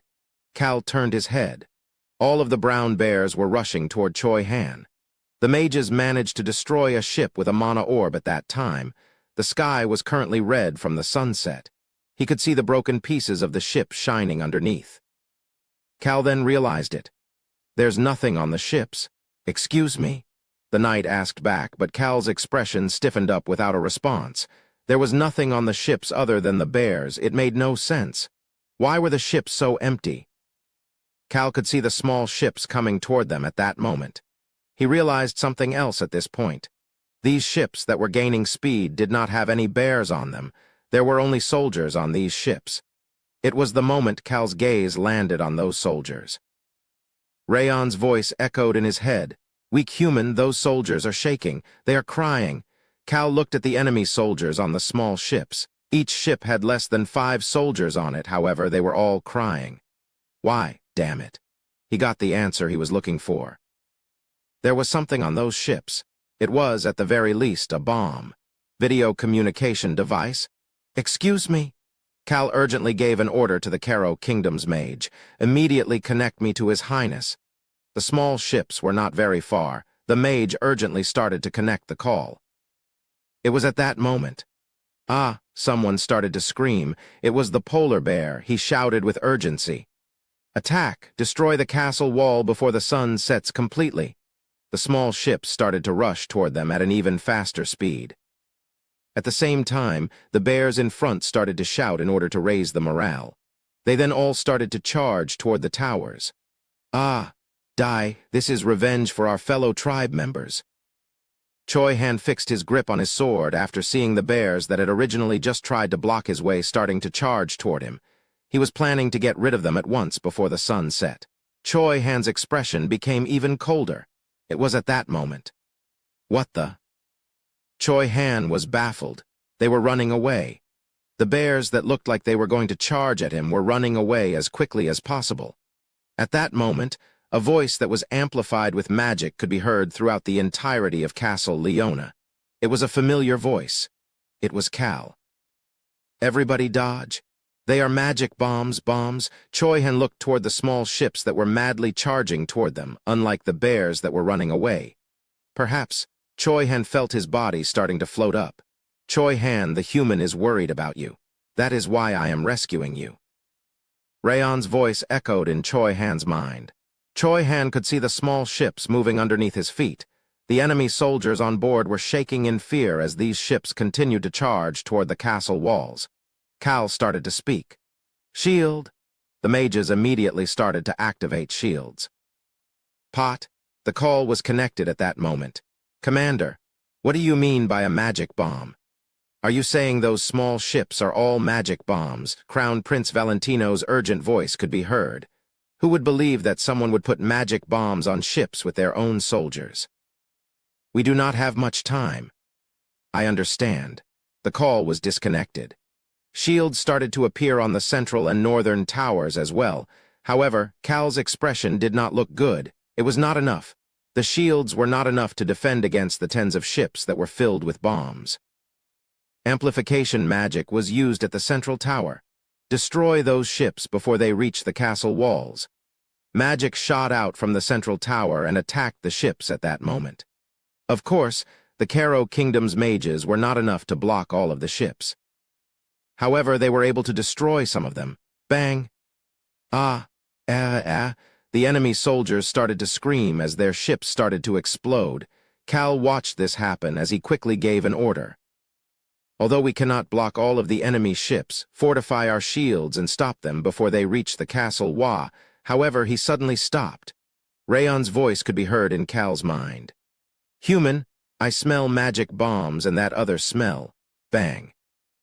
Another small ship was destroyed by the Karo Kingdom's magic.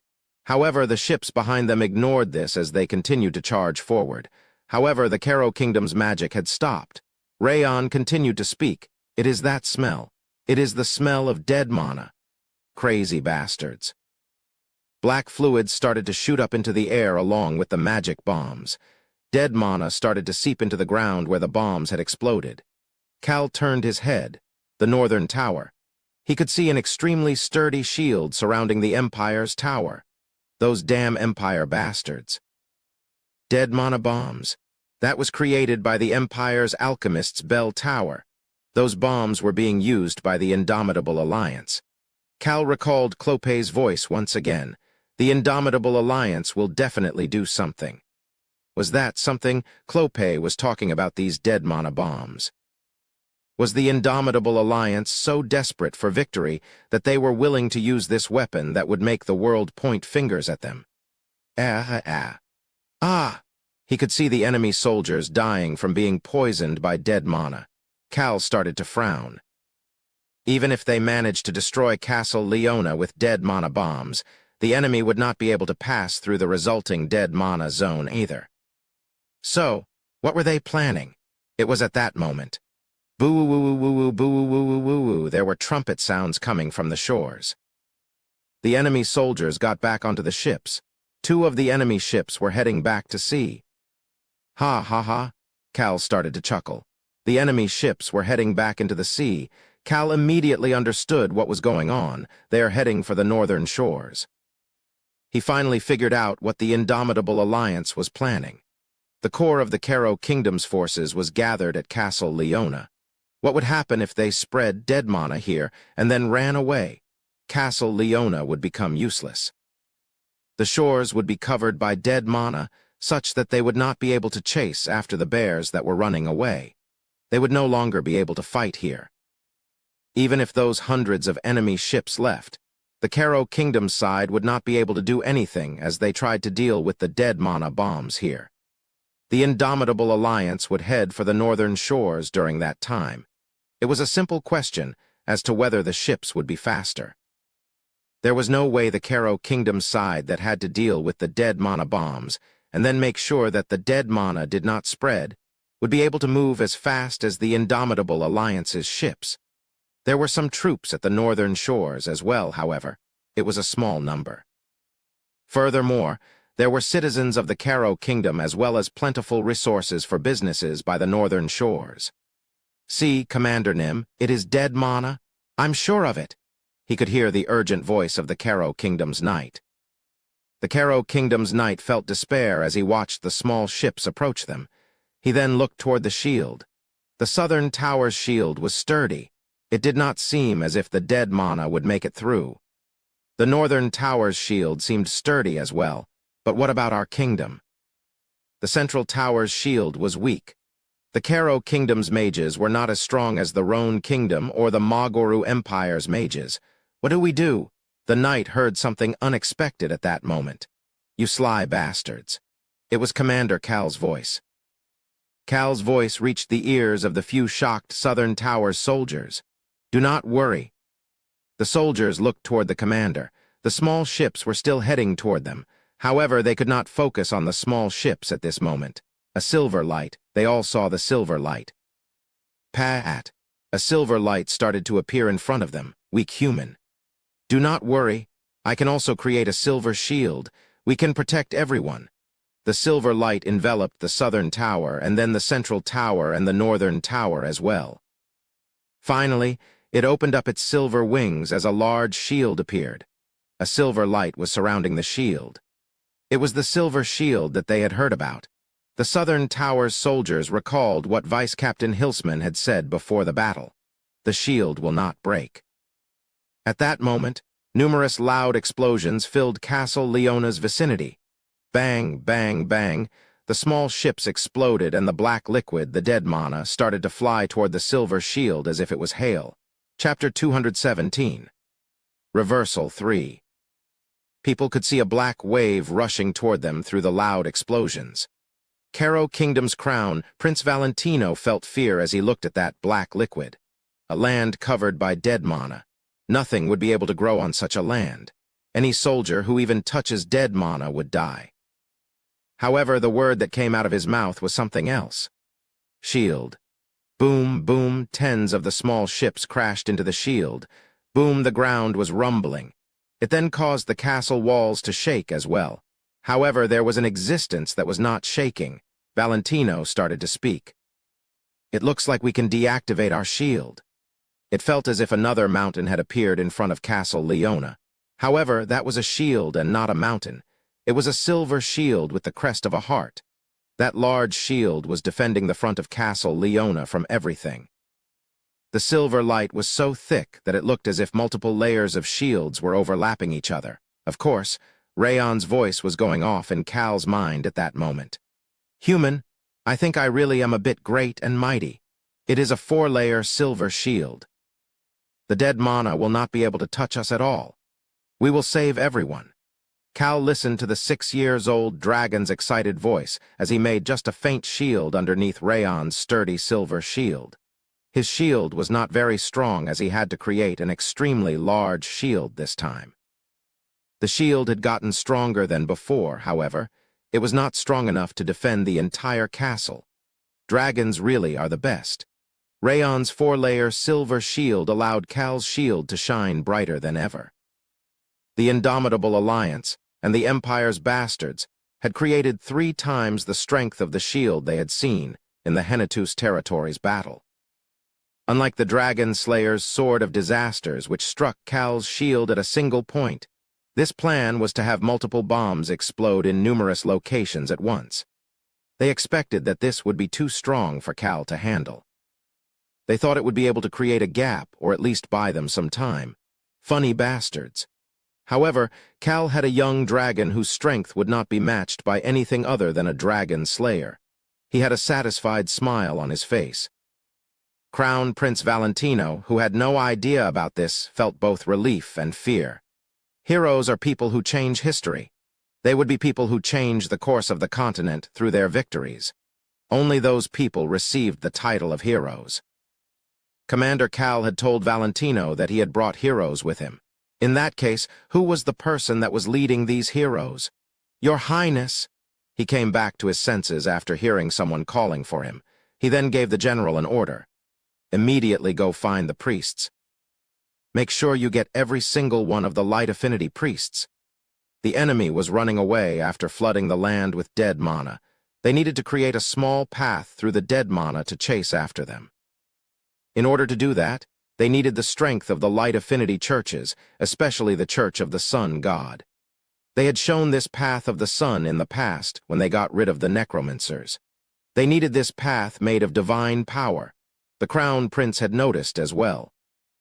He could tell that the enemy was not running away and that they were heading for the northern shores. It was not hard to decipher that. That was why they could not let the enemy go. They needed to prevent them from reaching the northern shores. If they couldn't stop them, they needed to at least hold them back as long as possible. Boom! Boom! The explosions started to end as the rumbling died down. The silver shield started to become dimmer as well. He subconsciously groaned. The land was dyed black. A sticky black liquid covered the area, making it appear as if a black swamp had been created.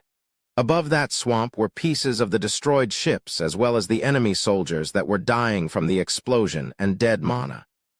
A nightmare.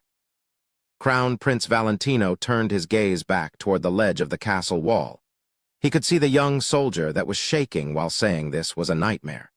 Since the Caro Kingdom had urgently drafted soldiers, some of them were only 15 years of age. Such a sight was showing them the true despair of war. Cruel bastards. Valentino started to shake while thinking about how the indomitable alliance could leave their soldiers behind to go kill some other people. He felt a sense of fear. Do I need to send my soldiers to death like this to win as well? This was Crown Prince Valentino's first war as well. However, he needed to focus as he was the Crown Prince. This was the same for the rest of the Caro Kingdom's leaders by his side. They needed to fight in order to not become like that. He heard the chief speaking next to him. Your Highness, we cannot let the enemy go. The enemy ships were quickly boarding the bears, soldiers, and knights in order to depart. There were already tens of ships that had left the shore. The Caro Kingdom's commander started to speak as well. We need to hurry. It will be difficult to get past the debris and the enemy soldiers even if the priests manage to get rid of the dead mana. The commander was correct. The dead mana was an obstacle, however, debris from the destroyed ships, and the enemy soldiers were also in their way. Priest, no, call the bishop now. The Crown Prince was looking for a priest as he gave an order to the communication mage. Connect me to the northern and southern towers. Yes, Your Highness?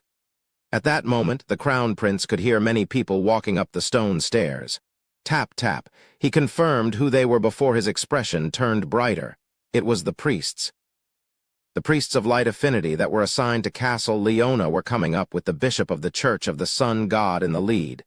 The Crown Prince was happy to even see the bishop who had made him angry during the strategy meeting. He quickly approached the bishop. Bishop? Your Highness. The bishop calmly bowed toward Valentino. However, Valentino had no time for such formalities as he grabbed the bishop's shoulders and quickly started to speak. Please create a path through the dead mana. I heard it was possible for priests with light affinity. Please heed my request. Of course we need to get rid of it. It is the dirty dead mana after all. The Crown Prince felt that the bishop who was responding smoothly was reliable at least for this moment. The path of the sun. It was the path the Church of the Sun God was said to have created over the land that was covered in dead mana when they went to rid the world of necromancers. The Holy Knights had walked down that path to the final battle with the necromancers. One of the video communication devices connected at that moment. Your Highness. Duke Houghton, the Magoru Empire's Duke Houghton. The person who was responsible for the northern tower was connected first. I am glad everyone is safe. Valentino felt thankful after hearing that one sentence before quickly starting to speak. The priests will soon create a path through the dead mana. We cannot let the indomitable alliance go, so I will need your help. But your highness. It was the moment the Duke was about to respond. The bishop started to speak. What is it, Bishop? It will take at least 1 month. What? Valentino could finally see the awkwardness in the bishop's gentle smile. We will need more reinforcements from back home to purify all of this dead mana. There are also a lot of preparations that need to get done, which is why we need at least 1 month.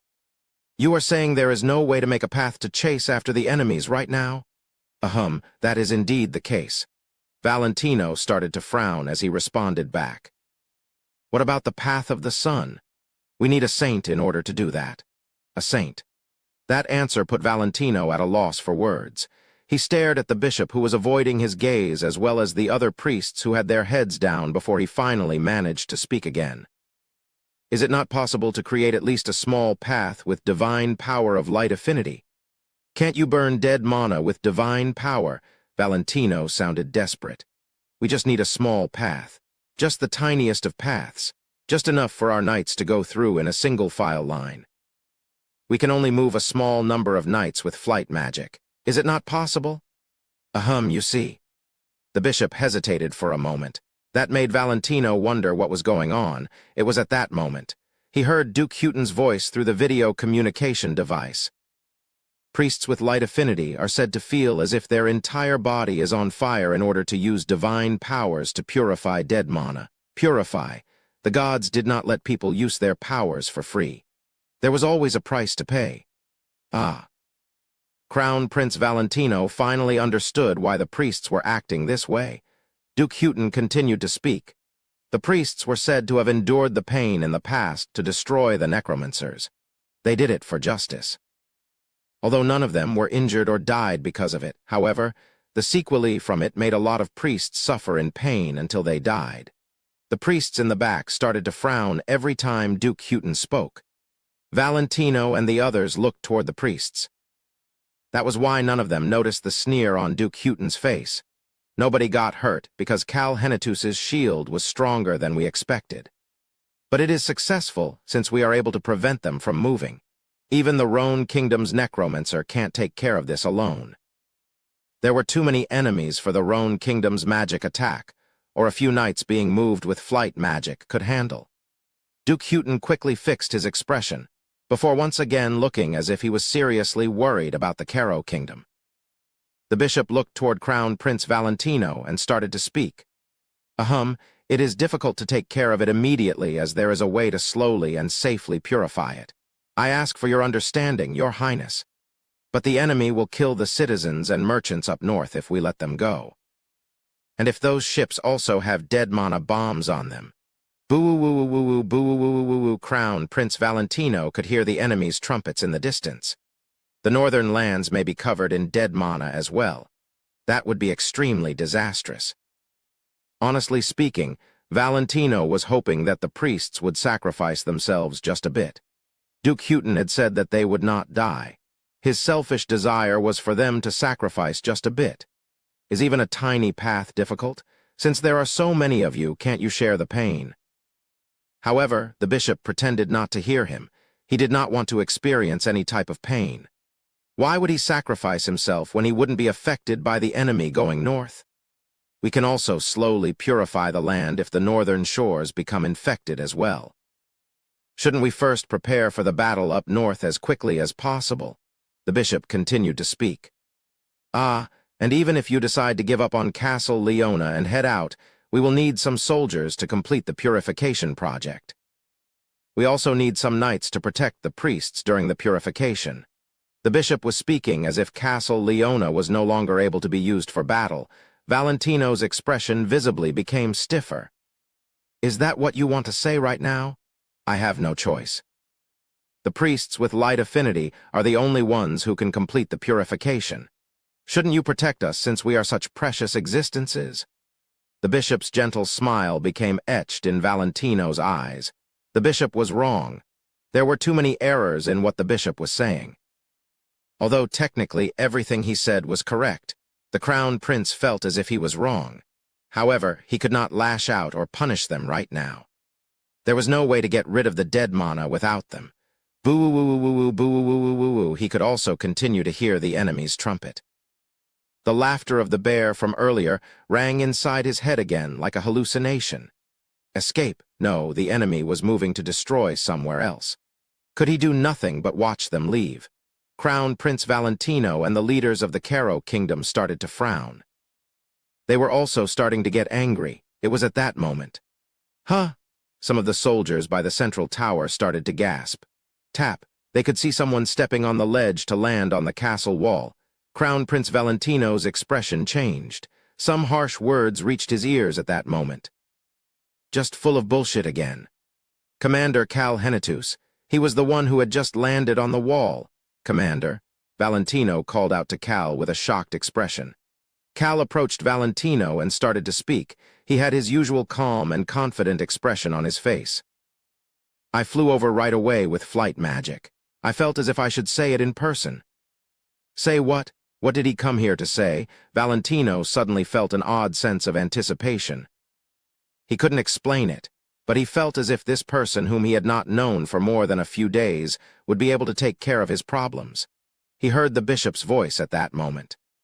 Are you saying that the fact that we are the only ones who can purify the dead mana is bullshit? Commander Cal, you dare to speak like that to us, right? That angry voice could not finish his sentence. We will catch them.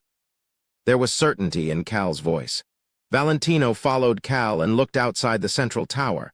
Over 30 ships had already started to move. They were headed north as they had all expected. The bears had also now arrived back at shore and were slowly getting onto the ships. It seemed impossible. He heard Cal's voice again at that moment. All of the northern citizens and merchants will be killed if we let them go. I'm sure they have more dead mana bombs. It was what everybody else was thinking as well. However, this did not seem to provide any light to the darkness surrounding them right now. However, Cal's next words were something that nobody had heard before. Your Highness, do you know the story of people running away into the land of death? The land of death, the desert. Why is he suddenly talking about that right now? Valentino quietly observed Cal, who seemed to be speaking about something completely unrelated. He listened because he didn't think Cal was the type to say something for no reason. They choose to head into the desert because it is difficult to survive in the territory due to the high tax rates. They run away to this desert that nobody is said to return from. What? To the land of death. And did you say the citizens are running away because of high tax rates? Nobody had known about this. The Crown Prince subconsciously raised his voice. He could see a smile appear on Cal's voice at that moment. But there are indeed people who manage to survive in the desert. Mary is one of those people as well. Cal did not say that part out loud. Mary was no longer a citizen of Caro Kingdom.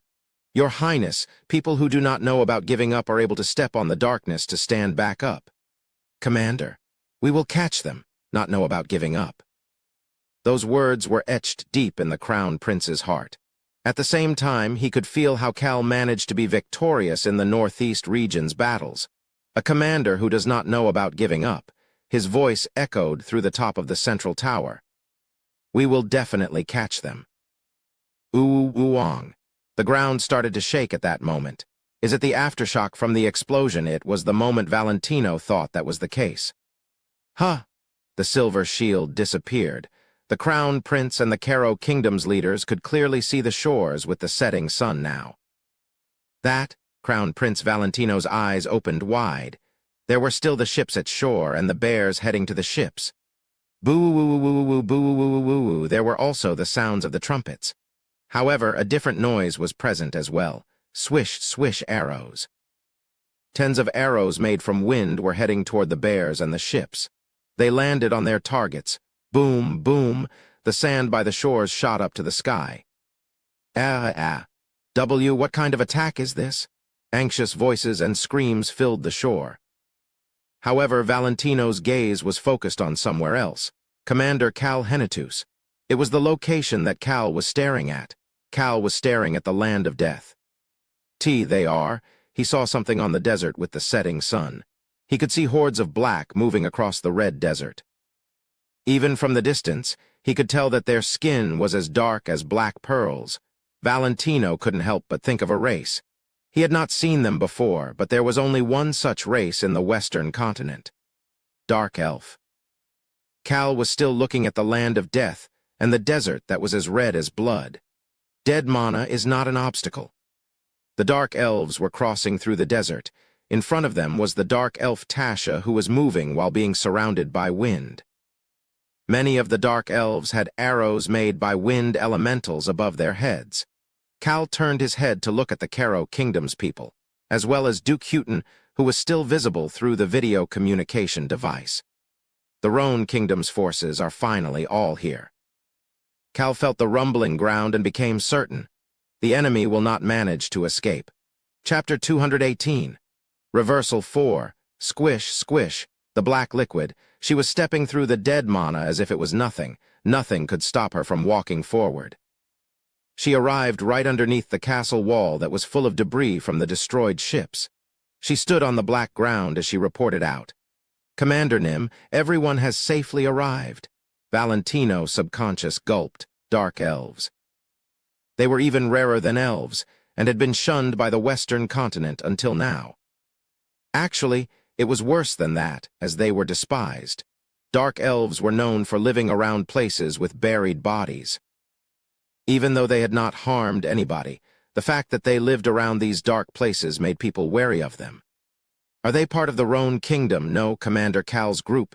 Crown Prince Valentino's gaze toward Cal changed once he thought about the necromancer as well. Scary. He was suddenly scared of Commander Cal. It was not because he was evil. In fact, the commander was actually a good person.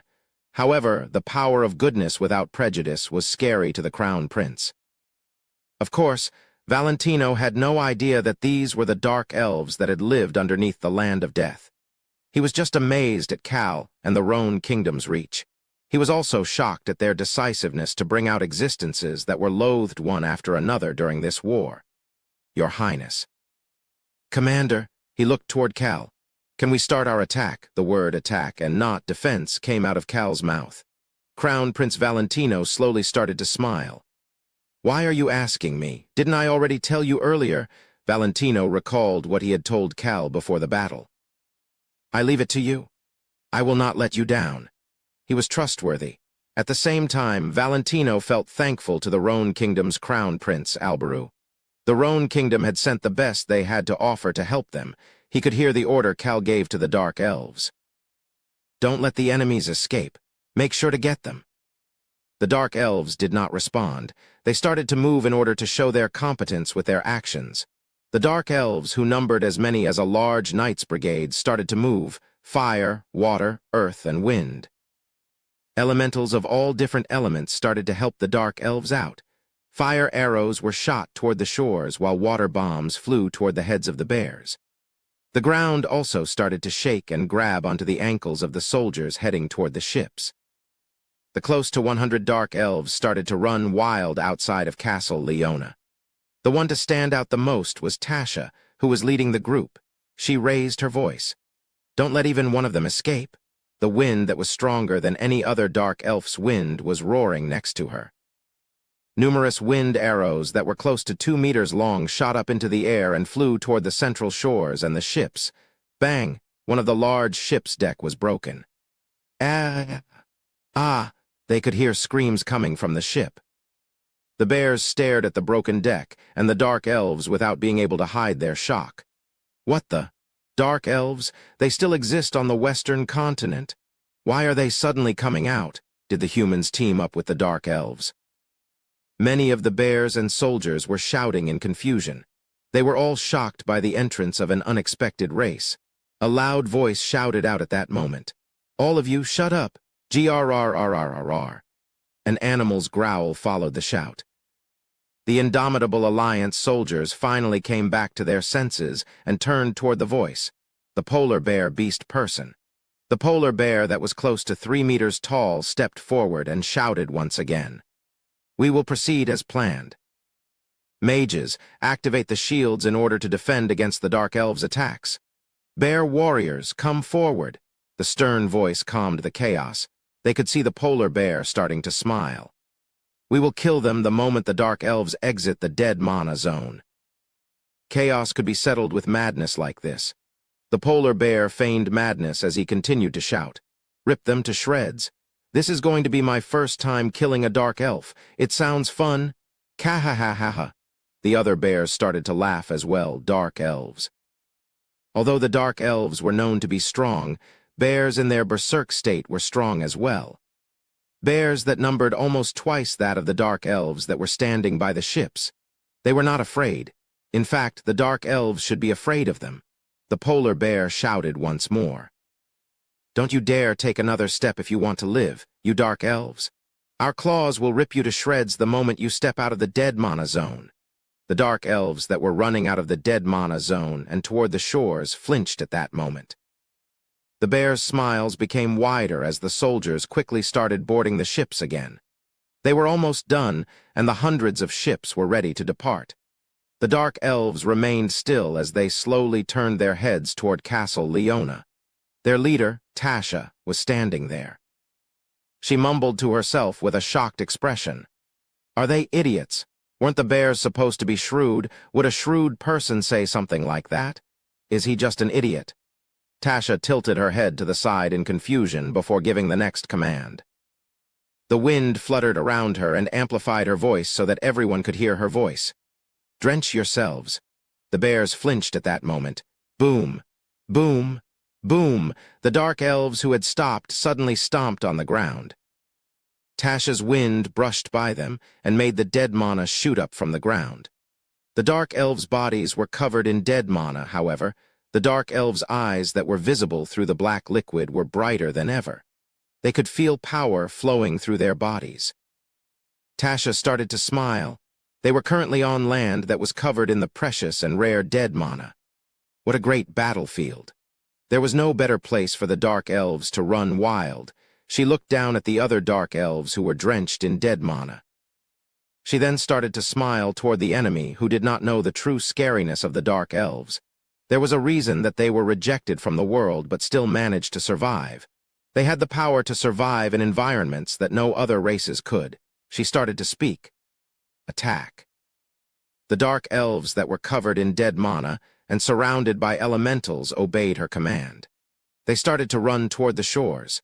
The enemy would have to run if they did not wish to be killed by the elementals or by being poisoned by dead mana. Shit. We can't attack if they come at us covered in dead mana. The bears flinched. Hurry up and get on. Hurry up. The Indomitable Alliance's knights quickly urged the soldiers to get on board. The crew members also quickly got on and prepared to escape.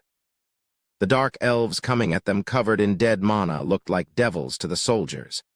Fear filled the hearts of the soldiers who were pushing each other in order to try to get onto the ships even a bit faster. They could survive if they ran away. Even Crown Prince Valentino and the Caro Kingdom's commander realized the fear in the enemy's eyes. The two of them made eye contact as Valentino quickly shouted, "All mages, prepare your magic. Attack their ships." They did not need flight magic in order to send the knights over. The dark elves were doing much more than the knights could ever do. They would tie the bears up at shore and attack the ships. In the meantime, they needed to do what they could do with magic in order to accomplish the same goal. Uwu-woong, uwu-woong. Crown Prince Valentino felt a rumbling underneath the castle wall and headed toward Cal. He knew it was shameless, but he wanted to ask Cal to put his shield up in case the enemy somehow attacked while the mages were focused on attacking as well. He walked up next to Cal, who was standing at a ledge at the top of the central tower, and quietly whispered, "Commander Cal, can I ask you to activate your shield? That way the mages can focus on their attacks." Crown Prince Valentino knew that Cal had coughed up blood and suffered every time he used his ancient power. Other than the information about the shield, it was the first thing that came up when he investigated Cal. Valentino finally realized that Cal looked extremely pale. However, Cal was actually fine.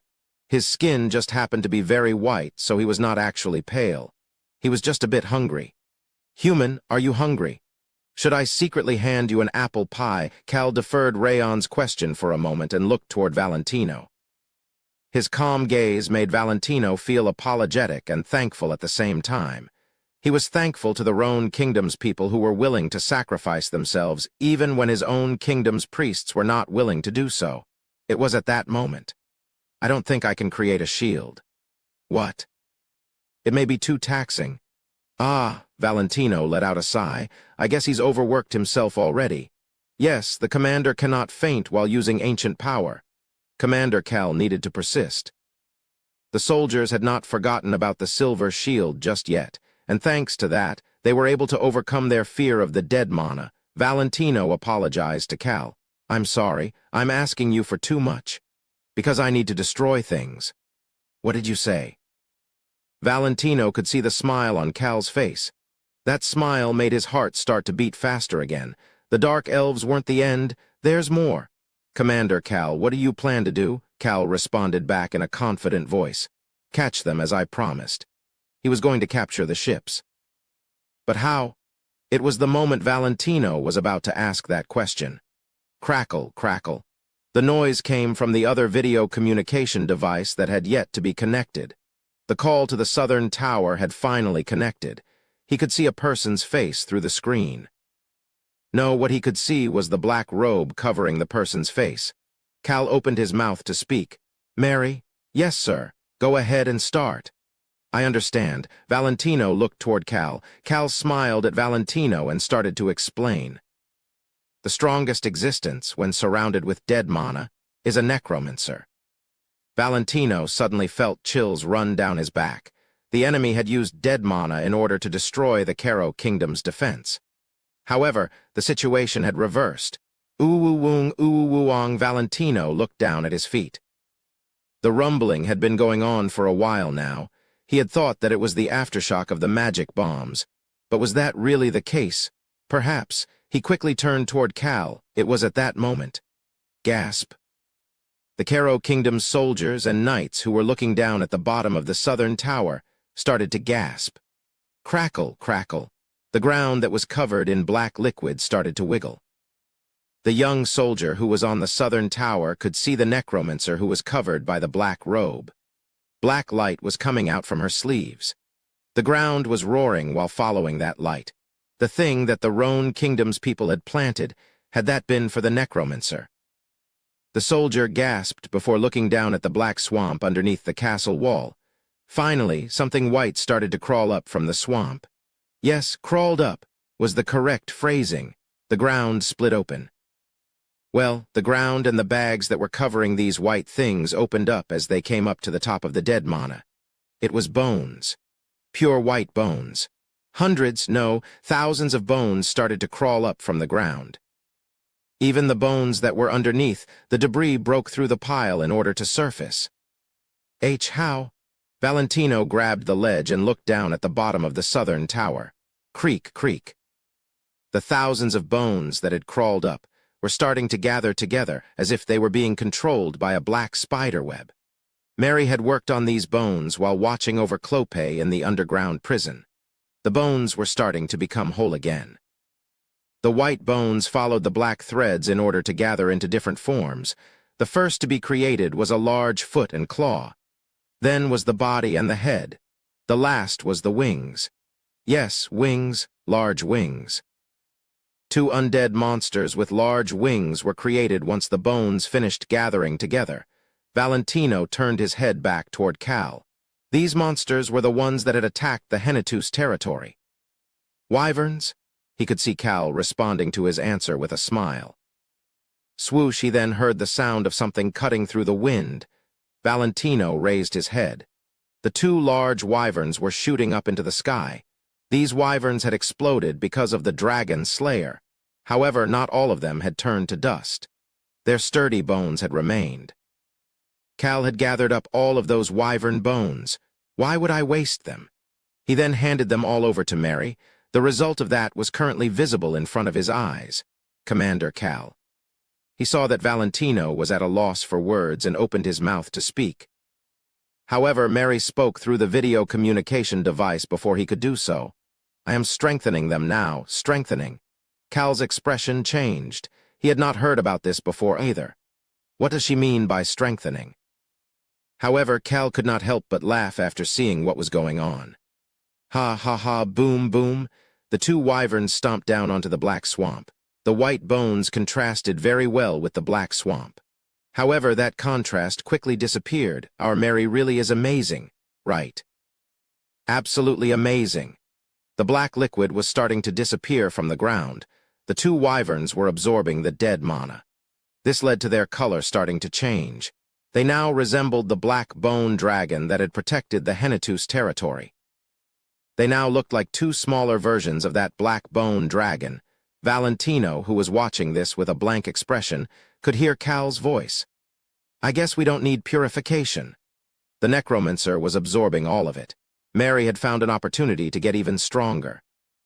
Cal spoke to Mary through the video communication device. He knew that she would know what he meant. Come. Come, Cal continued to speak before the Crown Prince had a chance to voice his confusion. Choi Han, let's go. Yes, Cal Nim. Valentino could see the sword master jumping onto the castle wall from behind the black-robed necromancer. Perhaps. He turned back toward Cal after he thought about something. Cal was already standing at the ledge. Commander Cal, he could not finish his sentence. One of the black bone wyverns came up to the ledge and bowed its head. Commander Cal stepped on the wyvern's head in order to walk up and stand on its back. The wyvern's wings started to move. I will be back, Your Highness. Cal then flew away. Choi Han's wyvern soon approached him. Cal Nim. Choi Han had an odd expression on his face. Cal understood the reason behind it. Things changed from our original plan. The original plan was for Vice Captain Hilsman to be on this second wyvern. Choi Han and Hilsman were to attack the enemies from the air. However, Cal had to personally come as the situation had changed. Choi Han, you are to guard me from here onward. Block all magic and any attacks directed at me. Choi Han looked down at Cal's hand instead of responding back. Wind was swirling on top of Cal's palm. A vicious power that Tasha's wind arrows could not even compare against seemed ready to explode at any moment. The sound of the wind. That ancient power started to roam around Cal. Choi Han looked back up at Cal's eyes. Cal started to speak. I will create whirlpools in the ocean. The enemy will not be able to escape. Got it? The path out to the ocean. Cal was planning on destroying that path. Yes, Cal Nim, I understand. Choi Han's demeanor had changed. The two wyverns started to head toward the ocean. One of the wyverns was in front, as if it was guarding the other wyvern. Choi Han was on top of that wyvern. Cal looked down at the ground and the water while flying behind him. Chapter 219. Reversal 5. It's going to get annoying. Cal looked down at the sound of the wind in his palm. Won't it get extremely annoying if I revealed another ancient power? People were already going nuts about his shield, so wouldn't they try to force him to do all sorts of things if he showed them this power as well? Will I be able to stop at just being a commander? Cal suddenly felt fear. He felt as if the slacker life was flying far, far away from him. He recalled his life as Rock Sue when he was extremely busy. He had to work so hard before and after he became a team leader. His life was full of aches every day, but it's not like I can just not do it. Is there no other way? Cal started to frown when he and Choi Han heard the invisible Rayon's voice. Weak human. I'll do it too. My whirlpools will be ginormous. Let's save them all. Ginormous. That word echoed inside Cal's mind. He was able to hide things from the Roan Kingdom's troops because the fog was present last time. He had brushed it aside as someone else had done it. Cal Nim? Cal looked in front of him. He could see Choi Han's back. Are you currently debating whether you should reveal another one of your powers? Wow, he's smart. I'm sure that it may just be my misunderstanding, but it looks as if you don't want to reveal another one of your powers. You're right. That is exactly it. Cal was amazed by Choi Han's perceptiveness as he agreed. He then casually added on, I'm scared. I'm scared of showing more of my power. He was actually scared that he would not get to rest. He was scared that his dream job of being a slacker would disappear. Human? Cal could feel a small paw patting him on the shoulder. Of course, he could not see it because Rayon was still invisible. Tap, tap. Do not worry. You do not need to be scared. I am a bit great and mighty. What? Cal's confusion was visible on his face, however. The mouth of the person whose face Cal could not see, Choi Han, opened and closed multiple times without being able to say anything. Scared, he never expected Cal to say such a thing. At the same time, he was at a loss for words since he thought of a reason why Cal would want to act weak in front of Rayon and himself. It is probably because the two of us are the strongest. He finally started to speak after a long time. There are times I am scared as well. Although the wind was no longer as cold as winter was ending, the wind brushing by Choi Han was still very cold. However, I think it will be fine as long as we are together. I will make sure to protect you. What the hell is he talking about? Why would he protect my slacker life? Cal could not say anything in response. Furthermore, if you do not wish to reveal another ancient power, I can do my best to stop the ships. But I have no plan to show any other ancient powers. Excuse me? Choi Han could not help but turn around. He could see Cal's left hand shooting out a silver strand of light instead of the sound of the wind. However, the sound of the wind was still roaming around his left hand as well. Choi Han could see Cal smiling. Human, why are you laughing like that again? Rayon looked toward Cal as well. The two wyverns stopped a bit ahead of the enemy fleet over the ocean. Cal shared the plan he had of using both powers at once. Wouldn't it be fine as long as other people think it is only one power? Cal looked down below. He could see that the enemy was looking at the two undead wyverns. He could also see mages appearing on the decks. He then recalled what that slightly crazy dude, Clope, had told him. Two of Arm's red stars are mages. One is an old man, while the other is young. The young one looks a bit dumb, and he only seems to be good at attack magic. The ships were still heading toward them. The mages standing on the decks of the ships were creating magic circles in the air. The different magic circles showed that the Indomitable Alliance's mages were preparing to use all different types of magic. Choi Han. Yes, Cal Nim. Cal touched his wyvern's neck and moved it forward. He flew past Choi Han and continued to speak. The greatest defense is a good offense. At that moment, Cal felt a vibration in the air. It was coming from down below. Shoot more magic. Attack level 1. The mage's manas shot up to the sky. I understand. Clang Choi Han took out his sword. Mary, let's go. Mary moved her hand as Choi Han whispered to the black bone wyvern. Choi Han's body started to head down. Black aura appeared at the tip of his sword. Bang, his aura soon clashed against the magic attacks. Keep attacking. Continue to raise the level of attack. Don't let him get close. Choi Han continued to descend without any hesitation. Another attack clashed against the tip of his sword and exploded. The wyvern's body turned at that moment. Bang. Another magic attack exploded, while Choi Han headed for another attack. He could see tens of magic attacks surrounding him when he raised his head. The ship had a magic stone on it. Although he didn't know the grade of the magic stone, the fact that a magic stone was present made the mages stronger than usual. However, Choi Han started to smile. It was not strong enough to kill him. It didn't matter as long as he didn't die. Screech Choi Han's wyvern's wings opened wide. It seemed to have opened up in order to block the magic attacks flying toward Choi Han. Choi Han felt Mary's intentions as he started to speak. Let's go. The pair from the Hennetus territories battle started to move together once again. Continue to attack. Do it in waves so that he doesn't have any openings. Keep it up. Bones are bound to break down. The tip of Choi Han's sword accurately pointed toward the tens of magic attacks coming up from below. It was at that moment. It was the moment that his elongated black aura struck against the magic attacks. Choi Han flinched. Boom! He had heard something. He turned his head and then he saw it. The water was going wild as a wave shot forward.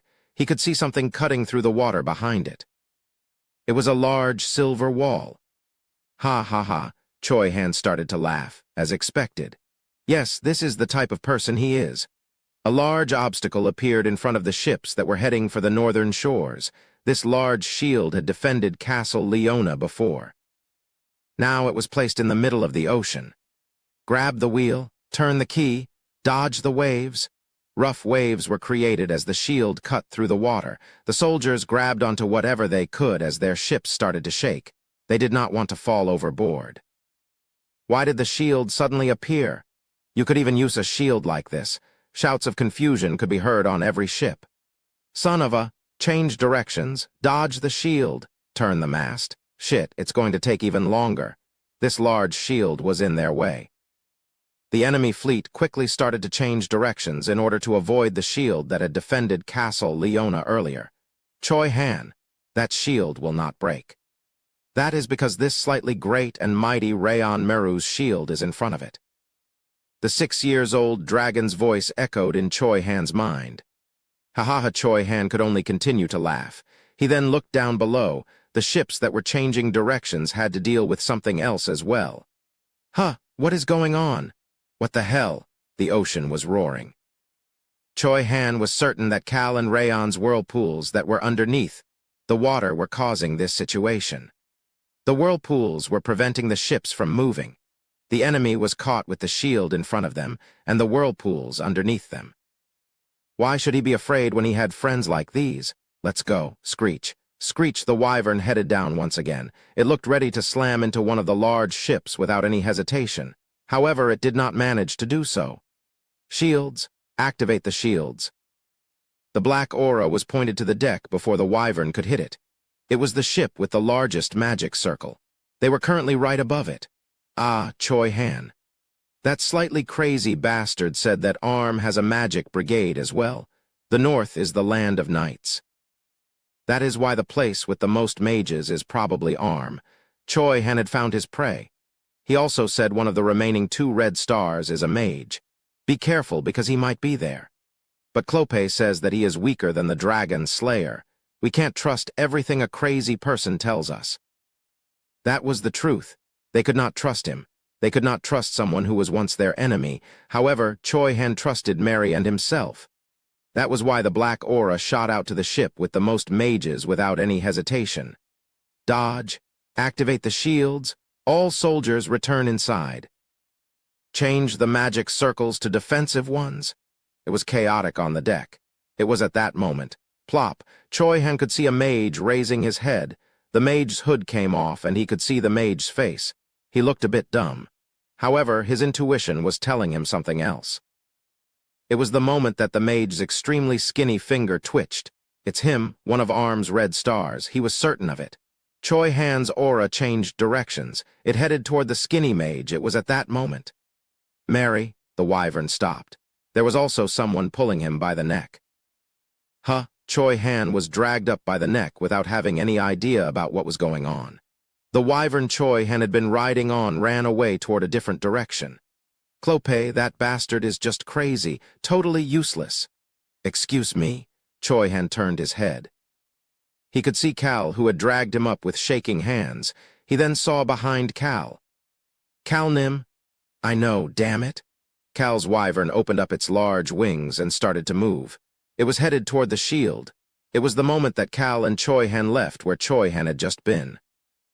Ooh-woo-ong, it was not a loud noise. It had brushed by them with a very quiet noise. However, Choi Han felt chills run on his back. It was a small thunderbolt, an extremely small thunderbolt. However, there was more to it than that. There was something that made Choi Han become nervous. He had no chance to figure out what that was as he heard Rayon start to shout. Human! That bastard is not human, that bastard. Choi Han lowered his head. Clope, you crazy son of a bitch. Weak. He only knows attack magic. He could hear Cal swearing. He then saw it. It was the dumb-looking mage. His extremely skinny face that made it possible for Choi Han to see his cheekbones that were moving up to smile. He could read the mage's lips. Too bad, flick. The mage flicked his finger once again. A shield appeared on top of the ship. A small thunderbolt then landed on the shield. Boom! The small thunderbolt made a louder noise than Cal's shield when it had been activated. That thunderbolt let out tens of mini thunderbolts the moment it landed on the shield. It traveled through the shield and caused the ocean to roar. He's doing that on purpose. Weak human, the mage bastard is doing it like that for us to see. He could get rid of his magic, but is showing it off by creating that shield. ARM's mage was showing them his attack and defense on purpose. Choi Han clenched his sword. He heard Rayon mumble at that moment. But he seems a bit strong. Something is weird. He is not completely human. He's not human? I smell something familiar on him. Choi-Han turned his head and looked toward Cal. He saw that Cal had his mouth closed. Cal had his head down while looking at the mage. The navigators on the ships were trying their best in order to move toward a different direction. However, this was difficult due to Cal and Rayon's whirlpools. However, Cal was not focused on any of that as he was looking at the mage. What did that bastard just say? Choi-Han answered it for him. He said it smells like a lord. Lord. The only thing Cal could think of was a dragon lord. Although there should be no reason for it to smell like a dragon lord here, there was at least a dragon. Cal asked Rayon a question. Is that a dragon? Rayon's shocked voice responded back. Oh, weak human. You're right. It's a dragon. Cal felt his heart drop. Even if ARM was an extremely strong organization, a red star that served the white star was a dragon. An egotistic dragon was willing to serve someone. Why did he go crazy while having some fun? Should I call Iruhaben? Rayon's refreshing answer could be heard along with the sound of his wings fluttering. It's mixed with the scent of humans. He's a half-blood. Damn it. I guess it only makes sense for Choi-Han's enemies in the novel to be at least of this level of strength. Cal Nim, that dumb-looking mage's attack magic is said to be weaker than the old mage. I'm certain that our Roan Kingdom and the Perun Kingdom's alliance will win. There will be no one capable of getting in your way, Cal Nim. Clope, you bastard. I suppose it's my fault for believing everything a lunatic had to say. Chapter 220. Do not worry one, only good at attack magic. Cal started to frown. The dragon half-blood, this was his first time hearing about such an existence. At the same time, his intuition as someone who has read a large number of fantasy novels was telling him something else. There's no way a dragon half-blood is weak. Aren't most main characters or the final bosses in fantasy novels dragon half-bloods? Cal's expression turned serious. He immediately started to speak. Choi-Han, Mary, again. Choi-Han immediately stood back up and kicked off of the wyvern's back in order to jump into the air. The original wyvern that Choi-Han had been riding on returned to support him. Rayon, make the shield stronger so that that bastard cannot run away. All right, human. Cal saw the silver shield becoming thicker as he looked around the water. The ships were still moving while following the roaring ocean. However, he noticed something weird. There's something there. The ships by the shore had not come out into deep waters ever since his shield appeared. They could not make the decision to go out into the deep waters after seeing Cal's shield and the roaring ocean. However, all of the large ships by the shores were now coming out. The largest of those ships was moving toward the shield without any hesitation now. It was as if they had been waiting for that mage and now felt confident to fight again. Rayon, I leave it to you. Cal turned his head. Choi-Han said those words to Rayon before trying to head back down with the wyvern. However, he had no choice but to change directions. Snap, snap, snap. The dumb-looking mage snapped his fingers a few times. Snap, snap. A small thunderbolt appeared in the air every time he did that. Is it an attack? Choi-Han could not move carelessly as he noticed the mage staring at Cal and him.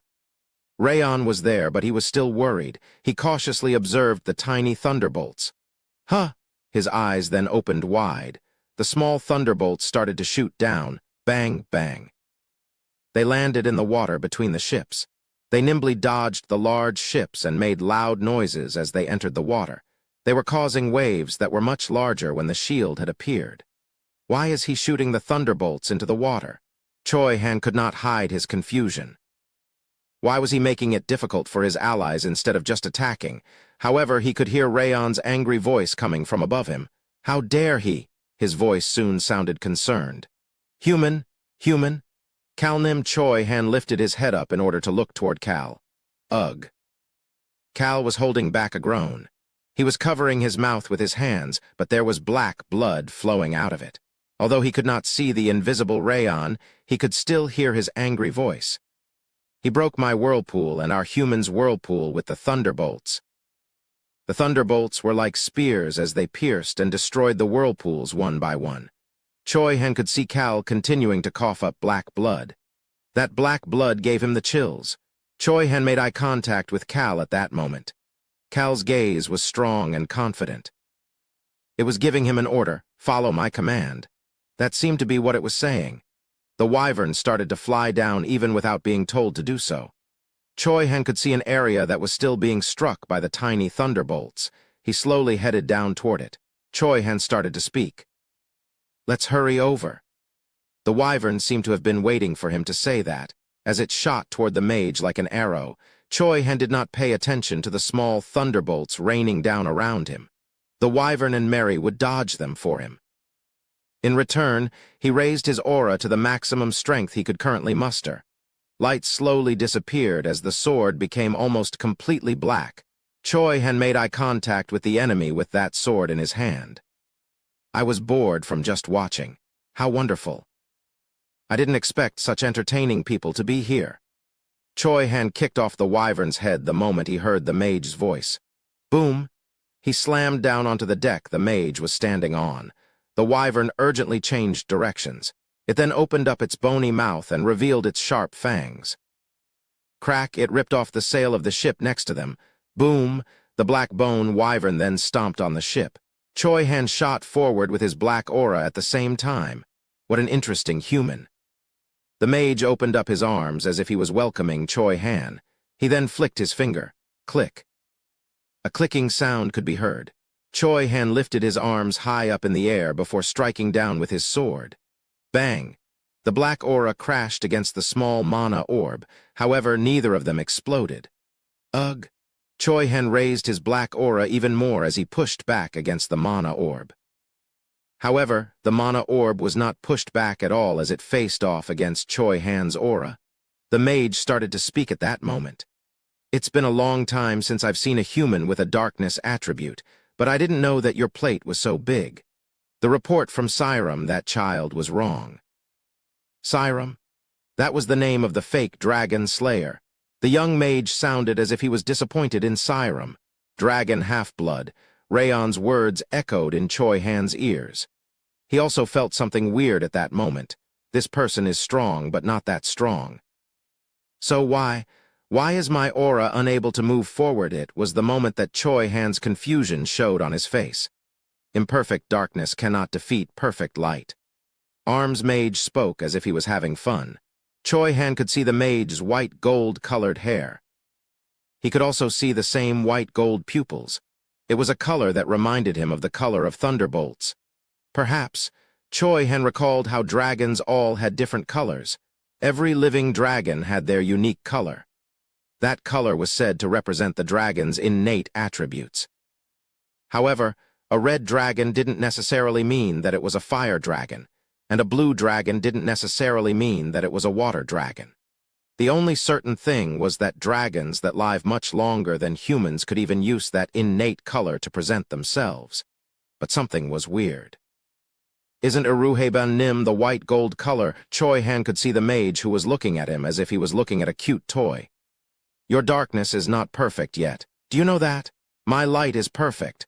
Snap. The man snapped his fingers again. Paat. Light started to come out of the mana orb that was fighting against Choi Han's sword. That is why you cannot win against me. Choi Han could see his black aura starting to break down. Imperfect darkness was bound to be destroyed by perfect light. The mage saw the bright light starting to overtake Choi Han and started to smile. He then looked around. He did not care whether humans died while fighting. It didn't matter to him even if those humans were on his side. It doesn't matter as long as it is fun. Yes, fun. He was willing to do anything as long as it was fun. That was why he had killed ally soldiers with the dead mana bombs and just sat back and watched even when Cal's shield and the dark elves appeared. However, things changed the moment that the two wyverns flew over to the ocean. He could not just sit back and watch when they got so close to him. He was sensitive to just one thing. There is the smell of a higher-ranking being. It was a scent that he absolutely despised but desired at the same time. However, he could not be certain. That was because the scent was so faint. It was as if it was the scent of a child, but it wouldn't be that way if a true lord was alive. The existence that was considered to become a dragon lord in the future had already died. Dragon Lord. This was not something that was passed down through the family. It was determined by nature and by the world. Bang! He heard the sound of light exploding once again. The mage raised his back up and looked toward the mana orb that was trying to cover up Choi Han. How sad. He was about to see a highly skilled swordsman getting injured. He would have tried to draw this man to his side if he had achieved perfect darkness. Ho! However, the mage soon started to smile. He immediately twisted his body. Bang! The black aura cut through the deck of the ship. The mage looked back at the swordsman who destroyed the deck and was chasing after him. "You're still alive?" The mage could not hide his shock. Although the mana orb did not look like much, it had a bit of light essence in it. How did he get away from it? Bang! The light mana orb ran into the black aura again. The mage looked at Choi Han, who was bleeding as if he had been burnt by light and could not hide his shock. "How did you dodge?" However, Choi Han ignored him. The light from the orb started to destroy Choi Han's aura little by little. Bang! The mana orb exploded once again, and Choi Han dodged this by moving forward. Crackle, crackle. His cheeks sizzled as the light landed on him. However, tens of light orbs appeared in front of Choi Han, who just managed to get out of the explosion from the previous mana orb. "Can you dodge these too?" The dragon half-blood mage seemed to be happy. "Your sword will continue to experience the black aura being destroyed. In the end, your only choice would be to give in to the despair. You're doing something useless." Forget the opposite nature of their powers. Choi Han was objectively weaker than him as well. The mage found it interesting that Choi Han continued to come at him, even though he should know this difference of power as well. However, there was something he did not know. Choi Han grabbed onto his scabbard. Crackle, crackle. The light that trickled down the scabbard scratched at Choi Han's palm. Choi Han did not care if his black aura, his darkness, was destroyed. The forest of darkness. Choi Han had broken down, fallen over, and almost died numerous times in order to survive there. In the end, he managed to survive. It didn't matter as long as he didn't die. Try this one as well. Tens of light orbs shot toward Choi Han. Choi Han stared at them as he continued to walk forward. It was at that moment, splash, Choi Han could feel something shooting out of the water. The enemy might not know it, but Choi Han knew. It is Rayon. The power of an angry dragon was shooting out of the water. The whirlpool was no longer staying underneath the water. Rayon's whirlpools that had not been destroyed by the thunderbolts shot up into the air. They then started to fuse together. The wind was starting to form into a shape. Choi Han could easily tell what shape the wind was forming into: a dragon. The combination of wind and water looked like a large dragon. The shape was similar to the black bone dragon that had protected the Hennetus territory. Choi Han understood Rayon's intentions. At the same time, he felt someone blocking his way. The black bone wyvern. It was defending against tens of light orbs. The wyvern opened up its wings. Bang! The wyvern's black wings surrounded the light orbs as if it was hugging them. Darkness was not the only thing that was the opposite of light. Death. Death was also the opposite of light. Choi Han understood Mary's intentions clearly. He turned around and then immediately started to run while showing his back to the mage.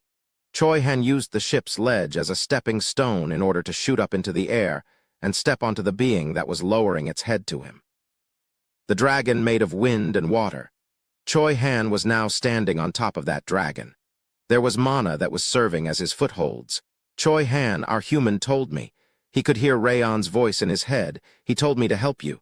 Choi Han called forth his remaining aura. The imperfect darkness shot out from the tip of his sword like fire. Choi Han's darkness was rough and violent. It started when he had been crawling at the bottom of the food chain in the forest of darkness. Choi Han was that darkness. He also had a message for you. He said to catch him. Drip, drip. Some of the black threads around the bone wyvern started to fall to the ground. It was barely managing to retain its shape. And don't worry. We are great and mighty, even if your darkness is not complete yet. Choi Han finally opened his eyes. His innocent smile was missing. In its place were all sorts of darknesses. Choi Han's darkness was despair. Since it was his own, it got stronger every time he faced a type of despair. The situation at Harris Village, his true nature he had been hiding from Cal, and his true self that felt more happiness and hope than despair revealed his true nature, the birth of a hero. The Choi hand that should have reached this point far earlier in the original novel finally started to become that character. Ah! The wind and water dragon let out a roar. At the same time, magic spells started to pile up from the far-away shores. It was magic from their allied mages. Those magic spells could not compare to strength of the small thunderbolts, however, they were enough to stab into the enemy ships. Yes, we are strong. Choi Han responded to Rayon's statement. The dragon started to move on top of the water. The first target was this mage who was laughing while standing on the deck of the ship. This is really weird. What is this odd scent? The mage still remained calm. The dragon knight known as Choi Han shot his sword toward that mage once again. Cal, who had been watching this for a while, started to speak. I thought I just told you to make the whirlpools visible. You're right. It is a tornado. As for the other part, I turned it into the shape of a dragon because dragons are great and mighty. Since Rayon could not reveal himself, he chose to help out in a way that was shaped like him. Cal felt the corners of his lips starting to twitch. How am I going to explain that later? That was causing him serious concern. At that moment, Cal noticed an apple pie appearing in thin air as he heard Rayon's voice. Human, can I use that? Hell. Why do I always understand whatever he says? He could understand it even if parts were missing. Cal confidently started to speak. You said that bastard's light is perfect. You're right. However, you have something similar. Yours is purer. Was the mage the only one with a thunderbolt? Human, yours and mine are greater than his thunderbolts. Of course, you don't need to do anything since it is difficult, human. I will do it instead. Cal had a pure light power as well. Well, it was a purely obsessed with money fiery thunderbolt. It loved money so much that it was scary. I can't let Choi Han or Mary overdo it. Rayon can't reveal himself either. Their mages' attacks were limited due to the distance. The dark elves also could not do much out in the water. All of the large ships at shore had come out into the deeper waters at this point. The dark elves could only hold the bears behind in order to buy time. Cal heard a voice in his head for the first time in a long time. Are you going to sacrifice yourself? Can I eat this too? The super rock and glutton each spoke in his mind. Cal looked down at his palm. The fiery thunderbolt seemed as if it wanted to eat the smaller thunderbolts that were currently above the water.